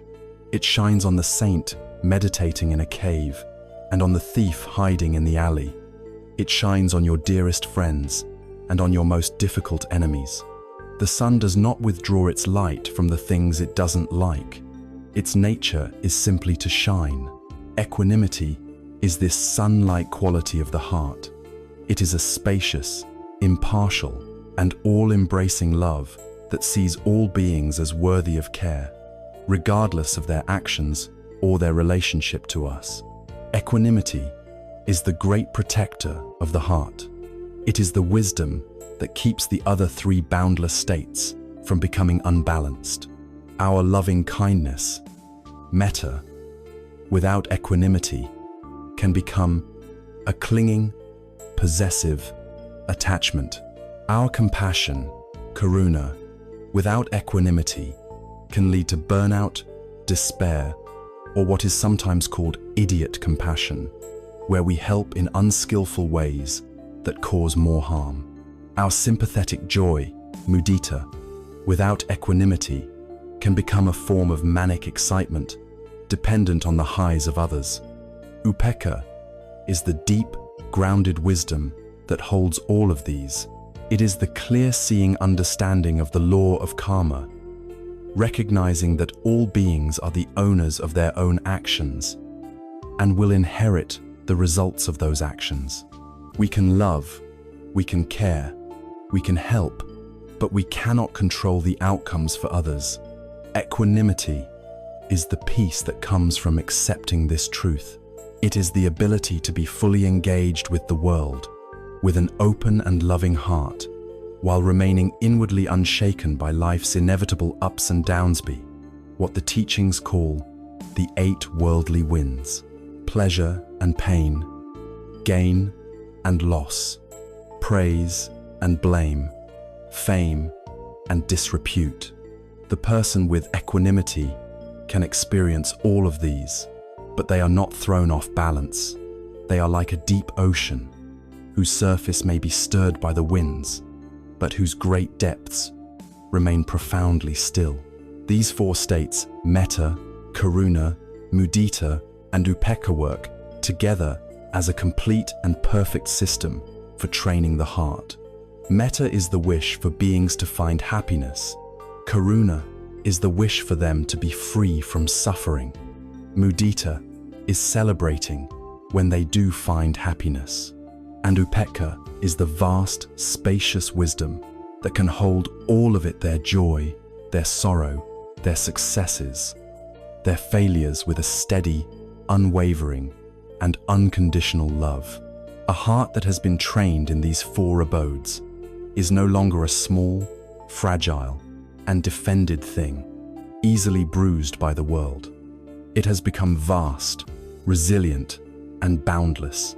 It is like the sky itself, capable of containing all the weather of the universe, the brightest sunshine, the darkest storms, the gentlest breezes, without being fundamentally changed or harmed by any of it. This is the heart of one who has truly let go.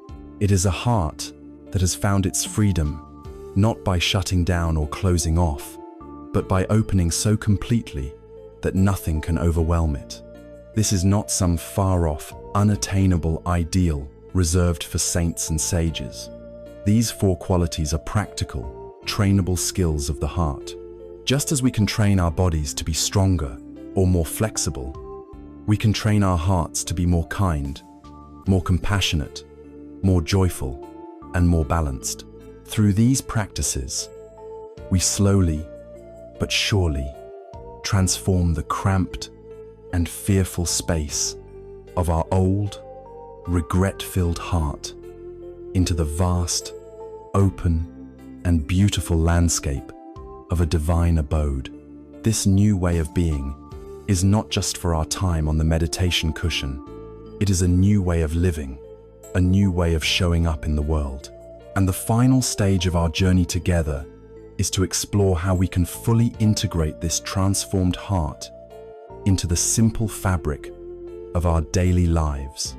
From the very first moment we awaken each morning, we have walked a long path together through the landscapes of the mind and the territories of the heart. We have learned to sit with our breath, to observe our thoughts without judgment, and to touch our deepest sorrows with the hand of compassion. But knowledge, without practice, is like a map never used, a seed never planted. The ultimate purpose of this journey is not simply to understand these ideas, but to weave them into the very fabric of our daily lives, to transform them from abstract concepts into a living, breathing reality. And this transformation begins not in a grand, dramatic moment, but in the quiet stillness of each new morning. How we begin our day sets the tone for everything that follows. It is the first note in a song, the first brushstroke on a canvas.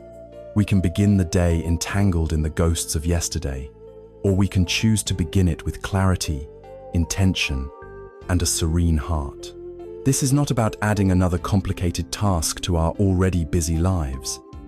It is about creating a sacred pause, a simple, grounding ritual that reconnects us to our deepest self before the world rushes in. Imagine, just for a moment, a simple morning ritual.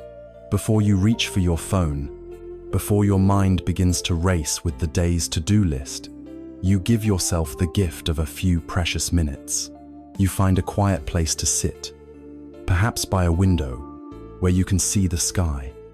You close your eyes, and for the first minute, you do nothing but feel your breath. You notice the gentle rise and fall of your chest, the cool air entering, the warm air leaving. This breath is your anchor to the present moment, the constant, faithful companion that has been with you since birth. It asks nothing of you, only that you notice it. In this simple act of noticing, you are saying to yourself, I am here, I am present, I am alive. After a few moments of settling into your breath, you can introduce a simple phrase of intention, a whisper of loving kindness for yourself. It could be something as simple as, "May I be peaceful today," or "May I meet this day with courage and compassion." You say it not as a demand, but as a gentle aspiration, a planting of a seed in the soil of your mind.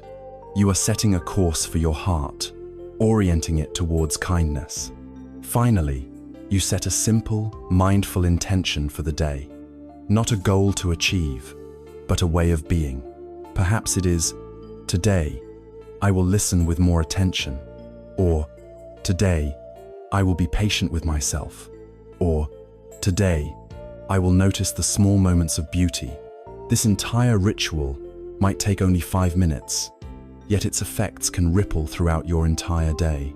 It is a conscious act of choosing peace over chaos, presence over distraction, and compassion over self-criticism. It is how we begin to live with a serene heart. To truly integrate this practice, we must cultivate what Zen masters call shoshin, or beginner's mind. This is the practice of meeting each day as if for the first time. Our ordinary mind is an expert mind, a mind that thinks it already knows. It is filled with the residue of yesterday, the conclusions, the judgments, the hurts, the expectations. It sees the world through a thick filter of past experience, and so it can never truly see what is new. The beginner's mind, however, is open, eager, and free of preconceptions. It is the mind of a child, seeing the ocean for the first time. It is a mind of wonder. When you wake up and practice your morning ritual, you are intentionally cultivating this beginner's mind. You are letting go of the narrative of yesterday. The person who made mistakes yesterday is not the same person who is breathing in this present moment. The worries that plagued you last night do not have to be the first thoughts you entertain this morning. Each sunrise is an invitation to begin again, to see your partner, your children, your work, and even yourself with fresh eyes, free from the heavy coat of assumption. This doesn't mean you forget the past or its lessons. It means you are not imprisoned by it. You carry the wisdom, but you leave behind the weight. You meet the unwritten page of today with an open heart, ready to experience what is actually here, not what you expect to be here. A powerful image to help with this is the concept of a Teflon mind. Think of your awareness as a non-stick pan. In the course of a day, many things will be cooked in this pan. Many thoughts, emotions, sensations, and memories will arise. An untrained mind is like a sticky, scratched old pan.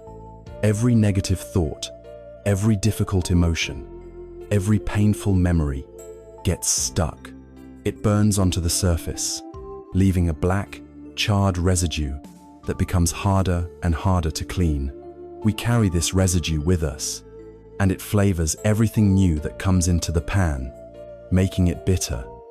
But a trained mind, a mind cultivated through mindfulness and compassion, is like a Teflon pan. The thoughts still come, the emotions still arise, the memories may still surface, anger might appear, hot and fast, sadness may visit, cool and heavy, but they don't stick. Because you are anchored in your awareness, you can watch them arise, you can acknowledge their presence, and you can allow them to pass without clinging to them. They glide across the surface of your consciousness and are gone, leaving the pan clean and ready for the next experience. This is the essence of non-attachment. It is not about not feeling. It is about not letting the feelings become stuck on burnt residue. When an old painful memory from the past appears, you see it, you acknowledge it with the compassion you have learned, and you let it glide by. You don't have to push it away, and you don't have to grab onto it.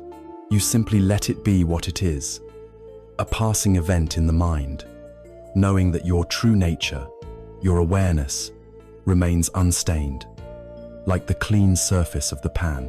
It is crucial to remember that peace is not a destination you arrive at one day where all problems cease to exist. Peace is the path itself. This practice of living with a serene heart is a lifelong journey. There will be good days, days where the morning ritual feels effortless, where the mind is clear and the heart is open.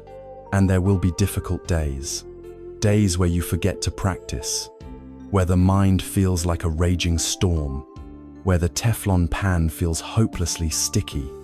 These days are not a sign of failure. They are a part of the path. The true practice lies in what you do when you realize you have strayed. The practice is the gentle, compassionate act of returning. It is the moment you realize you have been lost in thought for 10 minutes, and you gently, without scolding yourself, guide your attention back to your breath. It is the moment you realize you have been harsh with yourself, and you offer yourself a silent apology and a touch of kindness. The goal is not to never fall down. The goal is to get back up, each and every time, with more patience, more compassion, and more wisdom than before. There is a story of an old Zen master who, every evening before he went to sleep, would have a conversation with himself. He would say aloud, "Master, are you there?" And he would answer in a strong voice, "Yes, I am here." Then he would ask, "Are you awake? Were you deceived by others today?" And again he would answer, "No, I was not." "And were you true to yourself? Did you live with awareness?" he would ask. "Yes, I did." This was not an act of pride, but an act of constant, loving self-remembrance. It was his way of checking in, of holding himself accountable, not to a rigid set of rules, but to his own deepest intention, to live an awakened life. This is the spirit we carry into our days. Each morning ritual is a way of asking, "Friend, are you here? Are you ready to be awake?" And each moment we return to the path is a way of answering, "Yes, I am here." This is how we build a life, not of perfect, uninterrupted tranquility, but of resilient, compassionate, and enduring peace.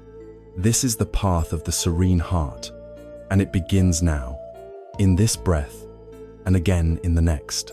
We began this journey together, perhaps sitting in a quiet room, carrying the invisible weight of the past. We started in the metaphorical darkness of regret and anxiety, a space where old stories played on a loop, stealing the light from the present moment. From that starting point, we have traveled far. We lit the simple lamp of mindfulness, learning for the first time, perhaps, to just be present with our own breath, to watch our thoughts without being swept away by them. We learned to look at our past, not as a fixed, terrifying monument, but through the liberating eyes of impermanence and non-self, understanding that what we are is not what we were. We found our anchor in the storm, the simple, profound rhythm of our own breathing, a home to which we can always return. With the gentle tools of compassion, we dared to turn towards our own suffering, learning to hold our pain not with resistance, but with a kind and tender embrace. We discovered the alchemy of the heart, the profound wisdom that can transform the mud of our difficulties into the lotus of understanding. And finally, we learned to open that heart outward, expanding our capacity for love, joy, and equanimity through the boundless states of being. We have journeyed from the cramped room of the self to the open sky of interconnectedness. The core message of this entire journey is this: peace is not a place where there is no past, no noise, no trouble. Peace is the discovery that the past no longer has the power to control your present. The burden you have been carrying is not the memory itself, but you're clinging to it. The story is not the source of suffering. Our attachment to the story is. True liberation, the freedom you have been seeking, comes not from erasing the past, but from fundamentally changing your relationship with it. It comes from realizing that every single moment, every single breath, is a brand new opportunity to begin again. A serene heart is not an empty heart, devoid of feeling. It is a vast heart, a heart that has become spacious enough to hold everything: the joy, the sorrow, the memories, the hopes, and the profound, quiet stillness that underlies it all. It is a heart that has learned to be with what is, and to find its unshakable center in the midst of it all. You do not need to search for anything outside of yourself. You already have all the tools you will ever need. The path is not in a distant land or a future time. It is right here, beneath your feet, within your own body, in the very breath you are taking now. The work is simply to remember, to practice, to be kind to yourself, and to begin again and again. Tonight, when you lie down to sleep, let these words be a gentle balm. As your head touches the pillow, consciously let go of the weight of this day. Take one deep, soft breath, and with the out-breath, release the lingering grip of yesterday. Grant yourself the permission to rest. You are worthy of a peaceful night. You are deserving of a serene heart. The journey does not end here with the closing of these words. It has only just begun.